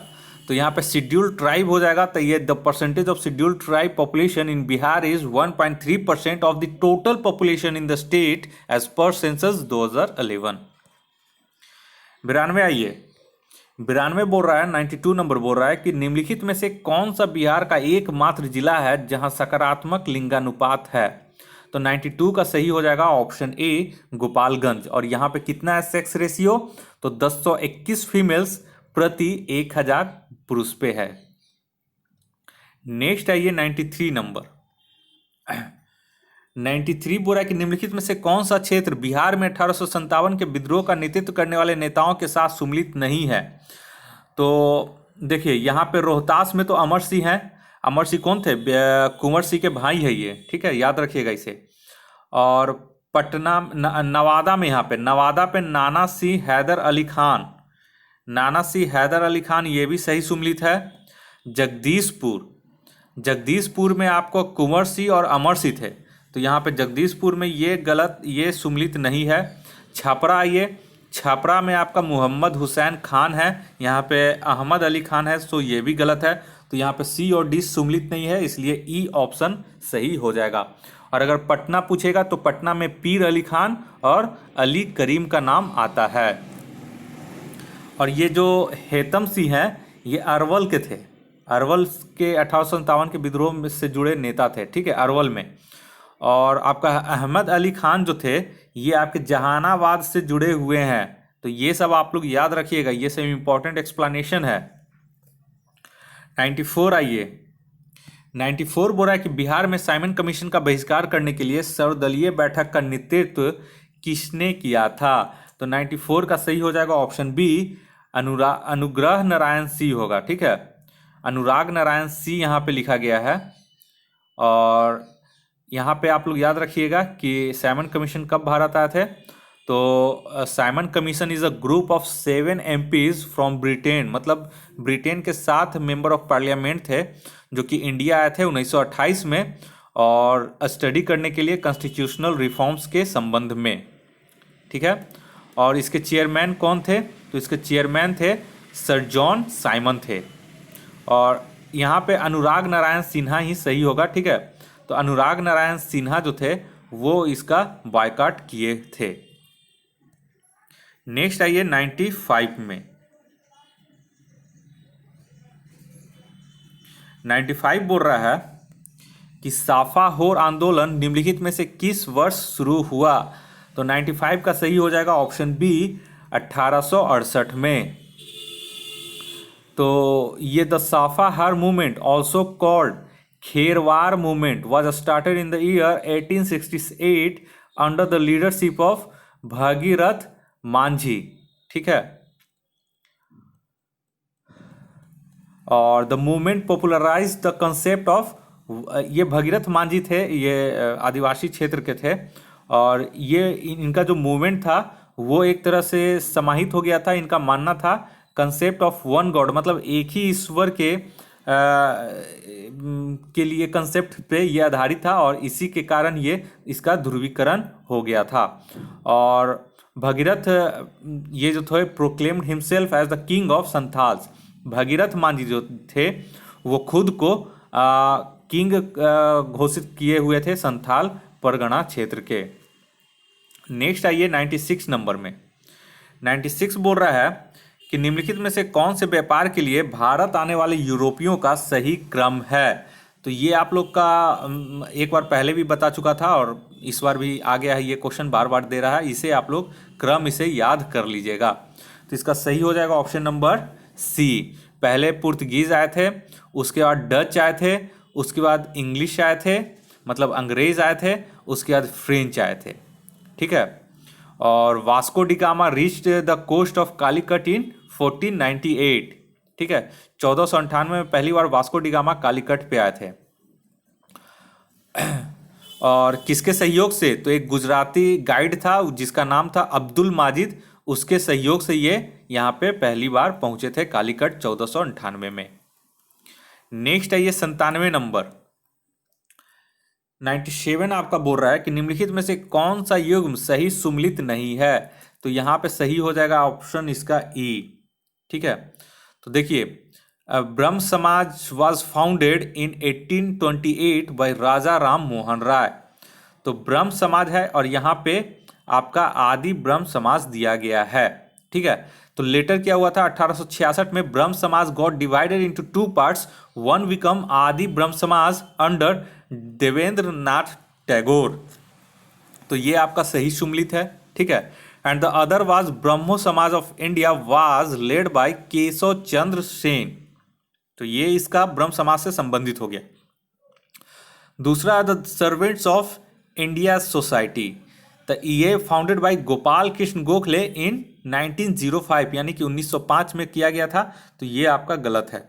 तत्बोधिनी समाज सभा, सॉरी, तो यहाँ पे देखिए तीसरा है तत्बोधिनी सभा was founded by Devendra Nath Tagore इन 1839। तो यहाँ पे केशव चंद्र सेन दिया गया है जो कि गलत है। तो यहाँ पे आपका हो जाएगा क्या? तत्बोधिनी सभा का देवेंद्र नाथ टैगोर। नेक्स्ट आइए सत्यशोधक समाज। तो सत्यशोधक समाज का हम सभी जानते हैं ज्योतिबा फुले फाउंड किए थे इसे 1873 में, और इनका एक फेवरेट बुक है गुलामगिरी जो कि पूछता है एग्जाम में। तो ये भी गलत है। तो कौन सुमेलित नहीं है? तो एक से अधिक हो जाता है, इसलिए ऑप्शन ई इसका सही हो जाएगा। 98 आइए। 98 तो बहुत लोग को पता होगा, वेदों की ओर लौटो का नारा किसने दिया था, तो इसका ऑप्शन बी हो जाएगा, दयानंद सरस्वती ने। नेक्स्ट आइए 99 नंबर। 99 बोल रहा है कि निम्नलिखित नेताओं में से किसे कांग्रेस का अध्यक्ष कभी नहीं चुना गया था। ये बहुत बार पूछ चुका है। इसका सही ऑप्शन हो जाएगा ऑप्शन डी, बाल गंगाधर तिलक। और अगर लाला लाजपत राय दे दे तो बहुत लोग लाला लाजपत राय मार देते हैं, जो कि क्वेश्चन गलत है, मतलब आंसर गलत है। कोई इसमें से कभी भी कांग्रेस के जो अध्यक्ष नहीं बने हैं, इसमें से ऑप्शन में से बाल गंगाधर तिलक सही आंसर होगा। नेक्स्ट आइए 100 नंबर। 100 में बोल रहा है आपका कि निम्नलिखित में से किसने भारत में प्रसिद्ध भूदान आंदोलन शुरू किया था। तो यहां पे बोल रहा है कि भारत में, तो सब लोग जानते होंगे ऑप्शन सी होगा, विनोबा भावे ने। नेक्स्ट आइए, और ये कहां से शुरू किया गया था, तो फर्स्ट बार इसे द फर्स्ट सच डोनेशन, मतलब भूदान मतलब डोनेशन, एक तरह का दान, भूमि का दान दिया जाता था। तो the first such donation of land took place on 18 April 1951 in Pochampally village in Telangana, और अभी फिलहाल उसे आंध्र प्रदेश में आ गया है। बाय जमींदार रामचंद्रा रेड्डी के द्वारा पहली बार ये भूदान आंदोलन में भूदान किया गया था 18 अप्रैल 1951 में। ठीक है, तो इसका भी बहुत बढ़िया एक्सप्लेनेशन है, आप लोग इसे नोट कर लीजिएगा। नेक्स्ट आइए 101 नंबर में, मॉन्टेग्यू चेम्सफोर्ड का वर्ष 1917 का प्रस्ताव किससे संबंधित था। तो 101 का सही हो जाएगा ऑप्शन ए, संवैधानिक सुधारों से। और नेक्स्ट आइए 102 नंबर। 102 बोल रहा है कि निम्नलिखित युग्मों में से कौन सी पुस्तक उसके लेखक के साथ सही सुमिलित नहीं है। तो 102 का हो जाएगा ऑप्शन ई, तो it was Lala Lajpat Rai who wrote the book unhappy India. तो यहाँ पे देखिए अनहैप्पी इंडिया कौन लिखे थे, तो ये लिखे थे लाला लाजपत राय। तो ये पहला तो गलत हो गया जो दिया गया है। उसके बाद देखिए इंडिया विंस फ्रीडम मौलाना अब्बुल कलाम आज़ाद लिखे हैं। ठीक है, मौलाना अब्बुल कलाम आज़ाद, तो ये सही हो गया। उसके बाद देखिए उसके बाद बोल रहा है कि द लाइफ डिवाइन। ठीक है, तो द लाइफ डिवाइन जो लिखे हुए अरविंदो घोष, ये भी सही हो गया। उसके बाद देखिए poverty and un-British rule in India, ये लिखे थे आपके, कौन लिखे थे, दादा भाई नौरोजी। तो ये गलत है, यानी कि ए और डी गलत है, ये दोनों सुमिलित नहीं है, इसलिए एक से अधिक हो जाता है, क्योंकि ए और डी सुमिलित नहीं है और पूछ रहा क्वेश्चन में नहीं। नेक्स्ट आइए 103 नंबर में। 103 बोल रहा है कि भारतीय स्वतंत्रता संग्राम के दौरान घटित हुई निम्नलिखित घटनाओं का सही क्रम क्या है। तो 103 का हो जाएगा सही option, option number C, Champaran Satyagraha 1917, Ahmedabad mill हड़ताल फरवरी मार्च 1918, इसे याद रखिएगा। ठीक है, फरवरी मार्च मतलब वही फरवरी से ही शुरू हो गया था। ठीक है, तो फरवरी मार्च तक चला था 1918 तक। तीसरा है खेड़ा सत्याग्रह, खेड़ा सत्याग्रह हो जाएगा आपका 22 मार्च 1918, और है असहयोग आंदोलन यानी कि नॉन कोऑपरेशन मूवमेंट, ये 1920 से 1922 तक चला था। नेक्स्ट आइए 104 नंबर में। 104 बोल रहा है कि 1857 के विद्रोह के दमन के बाद ब्रिटिश सरकार द्वारा भारतीय सेना के पुनर्गठन के लिए किस आयोग का गठन किया गया था। तो ये हो जाएगा 104 का ऑप्शन डी, पील आयोग, जो कि बहुत लोग को याद होगा। ठीक है, 105 आइए। 105 बोल रहा है कि वर्नाकुलर प्रेस एक्ट किस वर्ष पारित किया गया था। तो ये पारित किया गया था ऑप्शन बी हो जाएगा वर्ष 1878 में, और ये वेटर कंट्रोल करने के लिए किया गया था, जो भी सिटीजन राइटिंग रहते थे उनको कंट्रोल करने के लिए वो किया गया था। नेक्स्ट आइए 106 नंबर में। 106 बोल रहा है भारतीय राष्ट्रीय कांग्रेस के पहले अधिवेशन के संबंध में निम्नलिखित कथनों में से कौन से सही नहीं है। तो 106 का सही हो जाएगा ऑप्शन ई। ठीक है, पहले अधिवेशन, ठीक है, कौन से बोल रहा है सही नहीं हुए हैं। तो पहला जो अधिवेशन हुआ था वो बॉम्बे में हुआ था, और गोकुल दास तेजपाल संस्कृत पाठशाला में हुआ था, दिसंबर 1885 में। तो ये तो पहला तो आपका सही हो गया, ठीक है। और इसके ए.ओ. ह्यूम इसके अध्यक्ष थे, वहीं डब्ल्यू.सी. बनर्जी इसके महासचिव थे। तो देखिए, the president of this session was W C. Banerjee and retired English civil servant A O. Hume was its general secretary. तो ये दूसरा गलत है आपका, यहाँ पे ए.ओ. ह्यूम इसके अध्यक्ष दिया हुआ है, जबकि ये सेक्रेटरी थे और डब्ल्यू.सी. बनर्जी अध्यक्ष थे।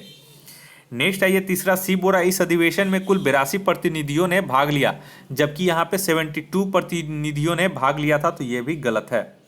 नेक्स्ट आइए, बोल रहा है जब भारतीय राष्ट्रीय कांग्रेस की स्थापना हुई यानी कि 1885 में, उस समय लॉर्ड डफरिन भारत के वायसराय थे। ये आपका सही है, लॉर्ड डफरिन उस समय सही थे।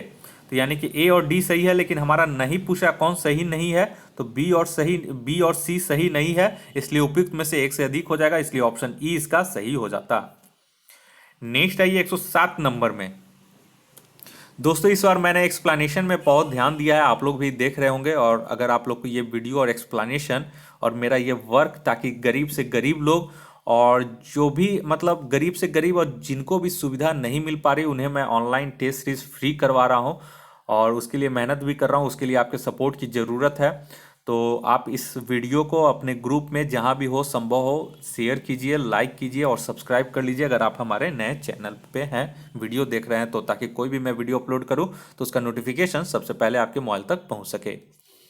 107 नंबर आइए। 107 का बोल रहा है कि भारतीय राष्ट्रीय आंदोलन के किस नेता को ब्रिटिश संसद के लिए पहली बार निर्वाचित किया गया था?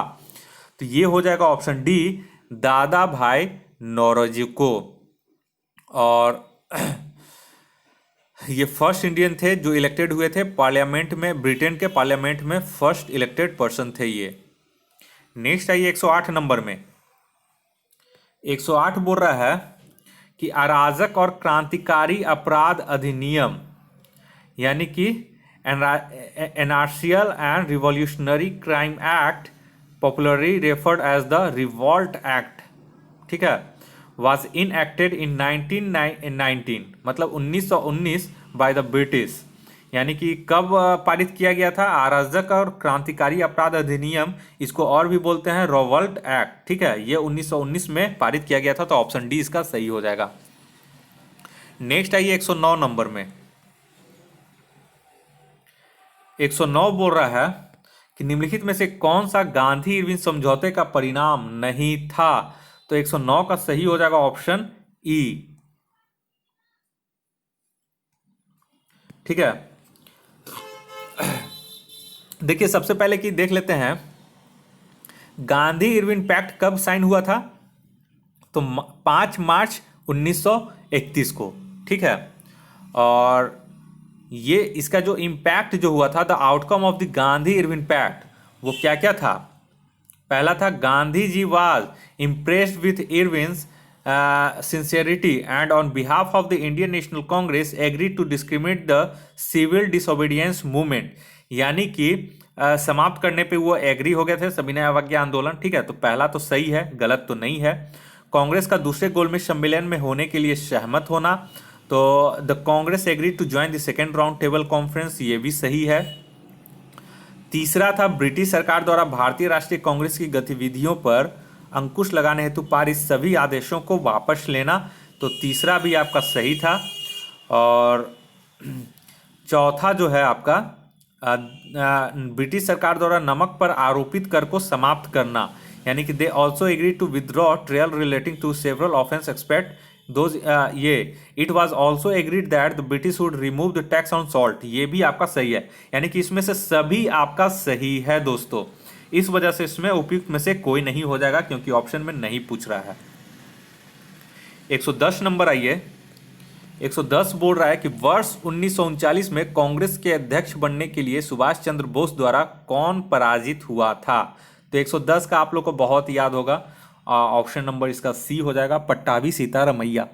तो यहाँ पे देख लीजिए 1938 में तो सुभाष चंद्र बोस अध्यक्षता किए थे, लेकिन जब त्रिपुरी सेशन में 1939 में हुआ तो गांधी जी ने अपने कैंडिडेट्स पट्टाभी सीतारमैया को खड़ा किए थे, ठीक है, लेकिन पट्टाभी सीतारमैया हार गए थे।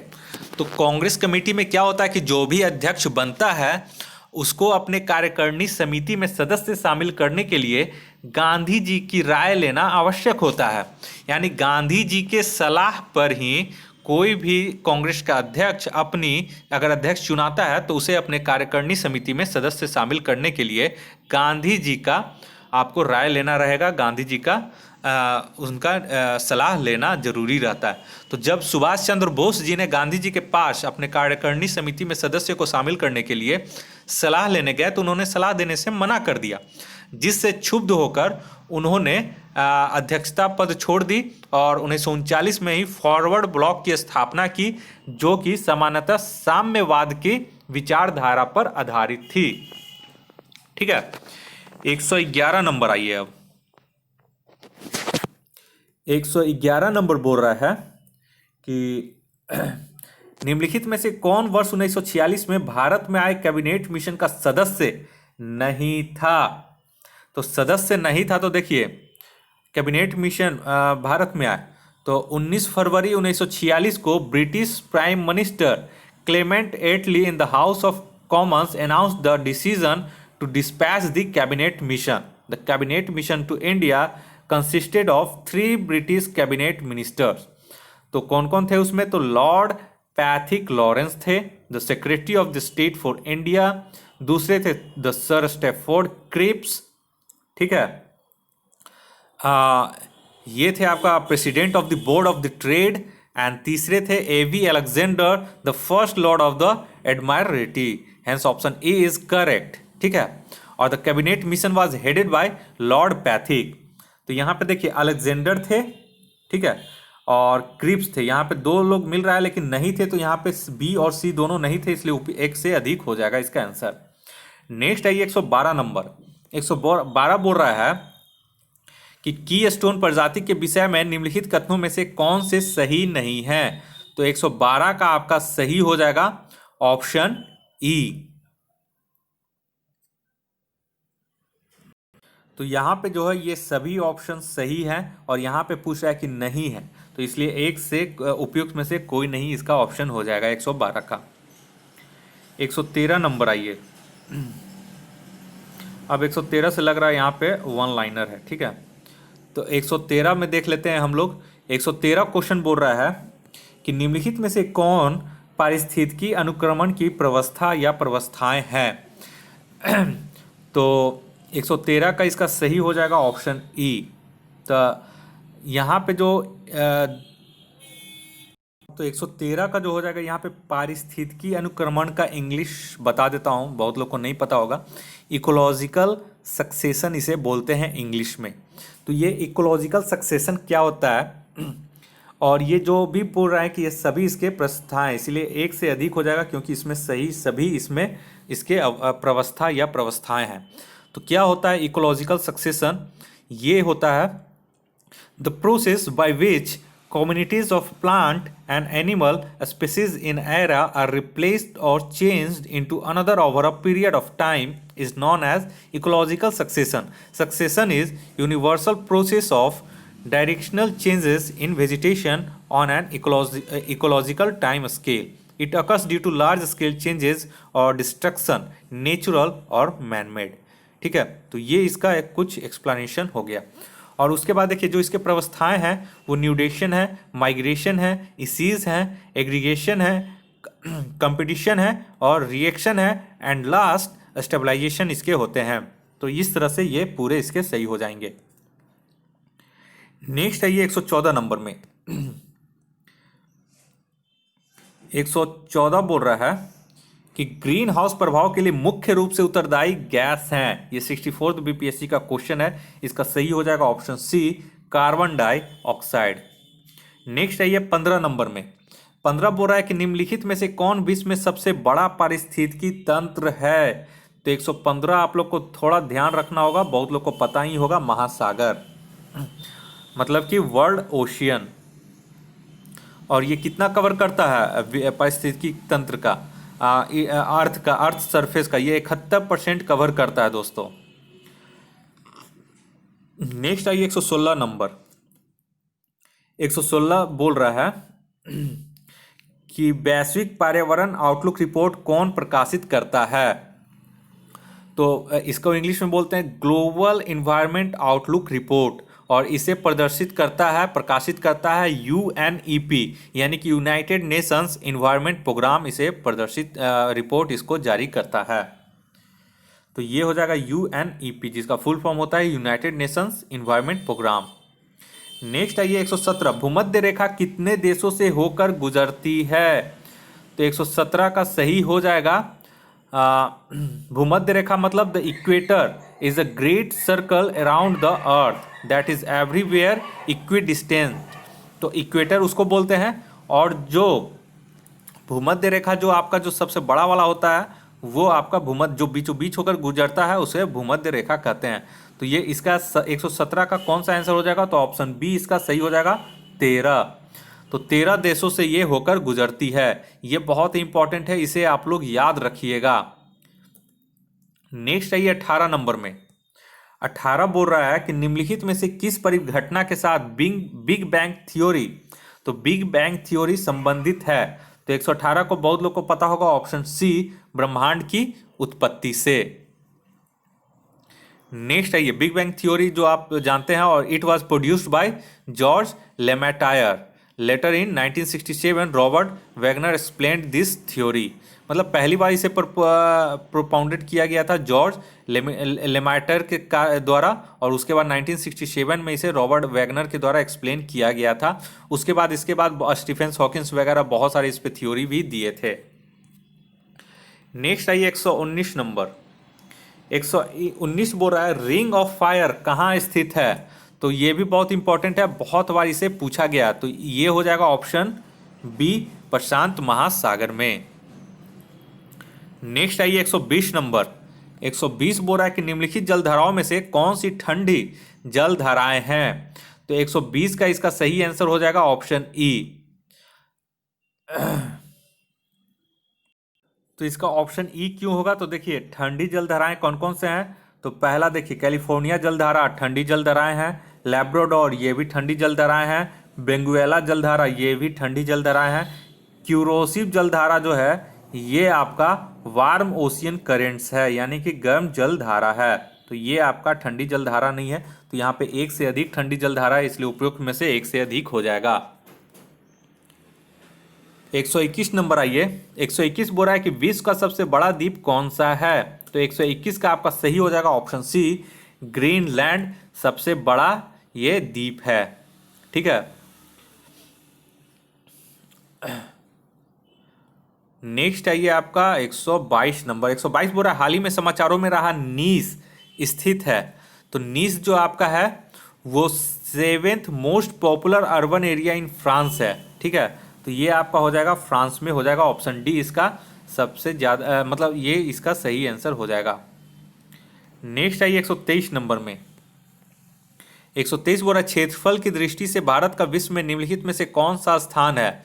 तो ये बहुत लोग पढ़ चुके होंगे। 23 का हो जाएगा ऑप्शन ई। क्यों? क्योंकि 7वां लार्जेस्ट कंट्री है इंडिया, तो यहाँ पे कोई भी ऑप्शन में नहीं दिया हुआ है। 124 आइए। 124 बोल रहा है महानदी और अलकनंदा नदियाँ कहाँ मिलती हैं? तो 124 का होगा इसका सही आंसर ऑप्शन सी रुद्रप्रयाग में। मैंने एक अपनी यूट्यूब चैनल पे जो मेरा एक दूसरा यूट्यूब चैनल है confusion9.2.11 वहाँ पे मैंने इसका ट्रिक बता दिया है कि कैसे इसे याद कीजिएगा कि नंद प्रयाग में कौन कौन सी नदियाँ मिलती हैं, विष्णु प्रयाग में कौन कौन सी नदियाँ मिलती हैं, रुद्रप्रयाग में कौन कौन सी नदियाँ मिलती हैं, देव प्रयाग में कौन कौन सी नदियाँ मिलती हैं। 5 प्रयाग हैं, देवों की भूमि कहा जाता है उत्तराखंड को।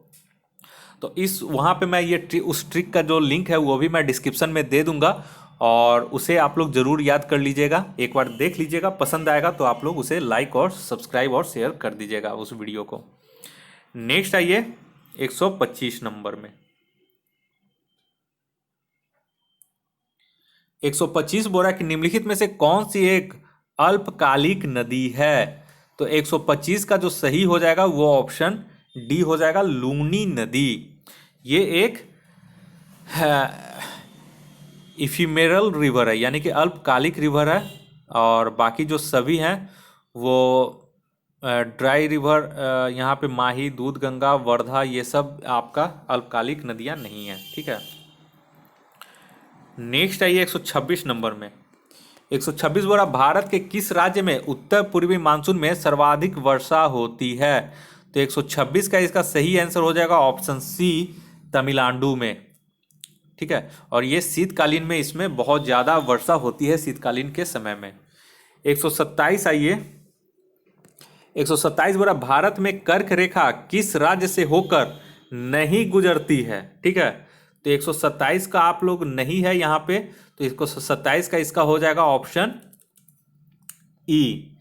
तो ई क्यों होगा? तो देखिए, कर्क रेखा को ट्रॉपिक ऑफ कैंसर भी बोलते हैं। Is an imaginary line at an angle of 23.50 degree north from the equator, और ये it that passes through the middle of the India. It passes through 17 country. अगर कंट्री पूछेगा तो 17 देश के से होकर गुजरता है, और अगर भारत में पूछे कितने राज्य, तो ये 8 राज्य से होकर गुजरता है। कौन कौन से वो राज्य हैं?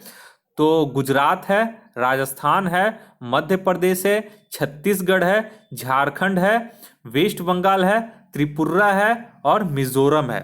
तो यहाँ पे देख लीजिए, सबसे पहले देखिए त्रिपुरा से होकर तो गुजरती है। ठीक है, उसके बाद मध्य प्रदेश से भी होकर गुजरती है। उसके बाद आपका यहाँ पे देखिएगा बिहार आता है। ठीक है, तो बिहार से होकर नहीं गुजरती और पंजाब से होकर नहीं गुजरती, यानी 2 से नहीं होकर, तो उपयुक्त में से 1 से अधिक हो जाएगा। नेक्स्ट आइए 128 नंबर। 128 बोल रहा है भारत के सब पूर्वी राज्य का नाम बताइए। तो सबसे पूर्वी राज्य हो जाएगा option B, Arunachal Pradesh. Next आइए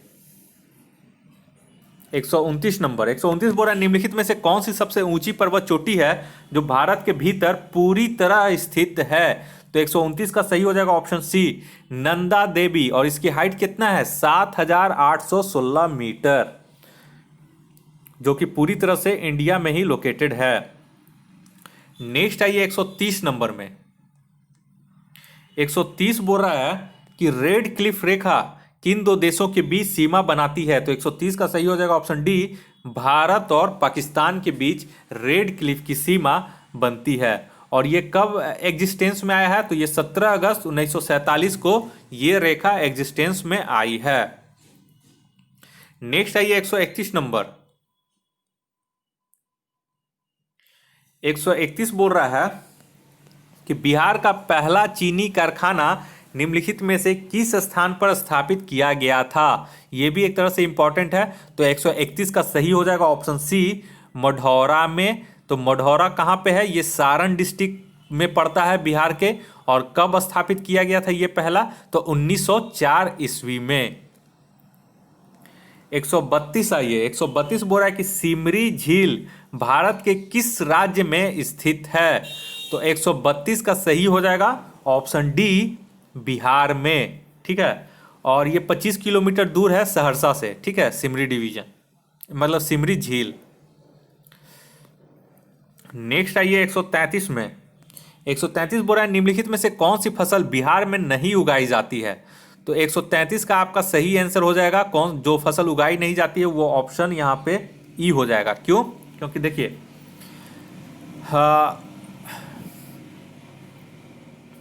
जो भी जितने भी हैं ये सभी लगभग बिहार में उगाए जाते हैं, चाय, खेसारी, मिर्च, मेस्ता। ठीक है, तो इसीलिए उपयुक्त में से कोई नहीं इसका आंसर हो जाएगा। 134 आइए। 134 बोल रहा है कि बागमती सिंचाई परियोजना भारत के किस राज्य में शुरू की गई है? तो 134 का सही हो जाएगा ऑप्शन ए, बिहार में। नेक्स्ट आइए 135 नंबर। 135 बोल रहा है बिहार के निम्नलिखित में से किन जिलों में स्वर्ण के निक्षेप पाए जाते हैं? तो 134 का सही हो जाएगा ऑप्शन ए, नालंदा में। सॉरी, 135 का आपका हो जाएगा यहां पे ई। ठीक है, 135 क्वेश्चन मैं पढ़ रहा था, तो 135 का हो जाएगा ई।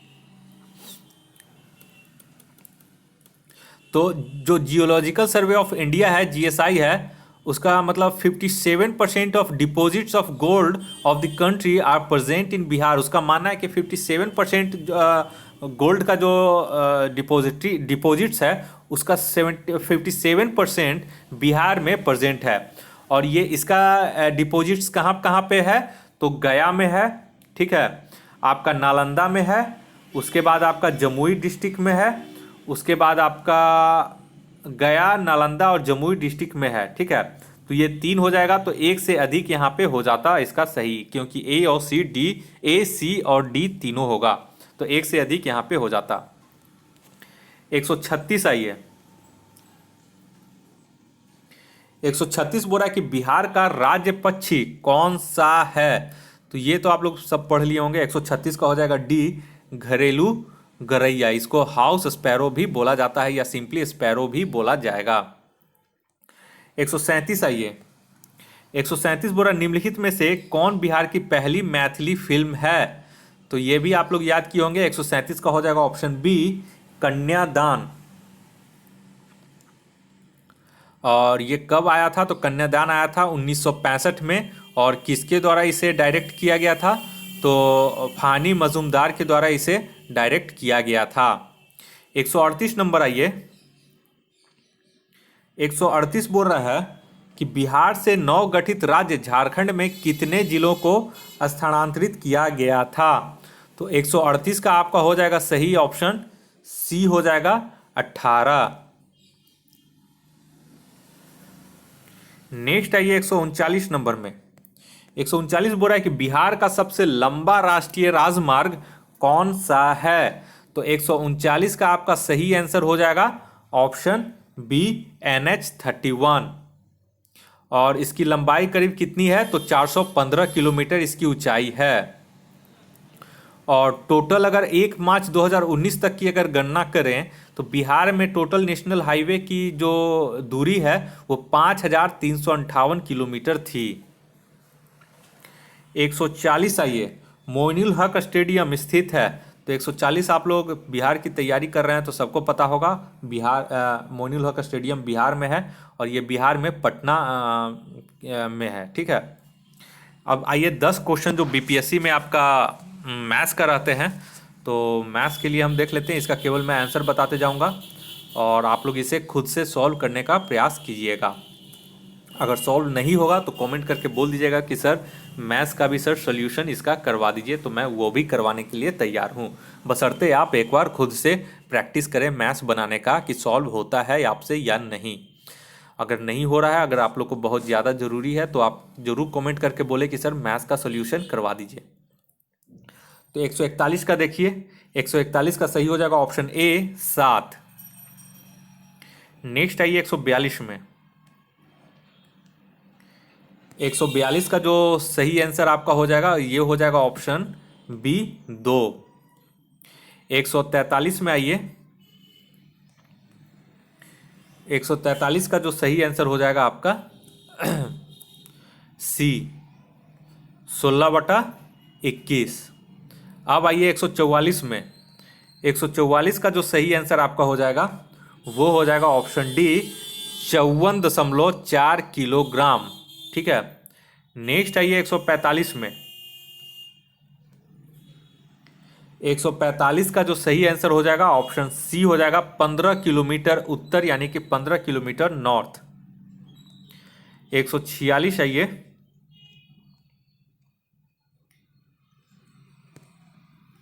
146 का है ऑप्शन बी हो जाएगा 15। 147 में आइए। 147 का आपका जो मैथ्स है इसमें हो जाएगा ऑप्शन ई। क्यों? क्योंकि इसमें कोई भी जो ऑप्शन दिया गया है वो मैच हमारा नहीं कर रहा है। इसका जो सही आंसर हो जाएगा डाटा इज नॉट सफिशियंट है, ठीक है। तो डाटा यहाँ पे सफिशियंट नहीं दिया गया, इस वजह से उपयुक्त में से कोई नहीं होगा। 148 आइए। 148 का होगा ये आपका ऑप्शन ए हो जाएगा भतीजी। नेक्स्ट आइए 149 नंबर। 149 का आपका हो जाएगा ऑप्शन बी, 8%। 150 आइए। लास्ट क्वेश्चन इस दूसरे टेस्ट सीरीज का, दृष्टि का जो दूसरा टेस्ट सीरीज ये है, इसका अंतिम क्वेश्चन 150 है। इसका आप लोग का आंसर हो जाएगा ऑप्शन डी 20 दिन। ठीक है, तो दोस्तों इस तरह से आप लोगों ने जितना प्यार किया, जितना कमेंट किया, मुझे उम्मीद नहीं था कि आप लोग इतना प्यार करेंगे दृष्टि को, क्योंकि स्वाभाविक है, ये तो मेरा इसमें कोई हाथ नहीं है, ये क्रेडिट दृष्टि को ही जाता है कि उन्होंने ये टेस्ट सीरीज पब्लिक डोमेन में जारी किया है। और इस तरह से ये दूसरा टेस्ट सीरीज आपका कंप्लीट हो गया है। 150 टेस्ट, मतलब 150 क्वेश्चन का ये टेस्ट सीरीज कंप्लीट हो चुका है। तो इस वीडियो को देखने के लिए आप लोग का बहुत बहुत शुक्रिया। अगर आप हमारे चैनल पे नए हैं तो कृपया करके आप हमारे इस नए चैनल को ज़रूर से सब्सक्राइब कर लें। इसमें बिहार से संबंधित होने वाले जितने भी एग्ज़ाम है उसके टेस्ट सीरीज कराते हैं और आप लोगों को उसका बहुत ज़्यादा फ़ायदा मिल रहा होगा, उम्मीद करते हैं। और इसी तरह से हर दूर दराज के जो भी क्षेत्र हैं, क्षेत्र से संबंधित व्यक्ति हैं जिन्हें बुक वगैरह उपलब्ध नहीं हो पा रहे हैं पटना के बाज़ार से या फिर वहाँ के मार्केट से, लोकल मार्केट से उन्हें बुक नहीं मिल पा रहे हैं बहुत सारे प्रैक्टिस करने के लिए, तो वो आप हमारे इस यूट्यूब चैनल को सब्सक्राइब कर लें। यहाँ पे आपको समय समय पे प्रश्नों का एक टेस्ट सीरीज चलाया जाता रहता है और आप लोगों को इस तरह से फ़ायदा मिलेगा, वो भी अच्छे से। ठीक है, इस वीडियो को देखने के लिए आप लोग का बहुत बहुत शुक्रिया। आपका दिन मंगलमय हो। धन्यवाद।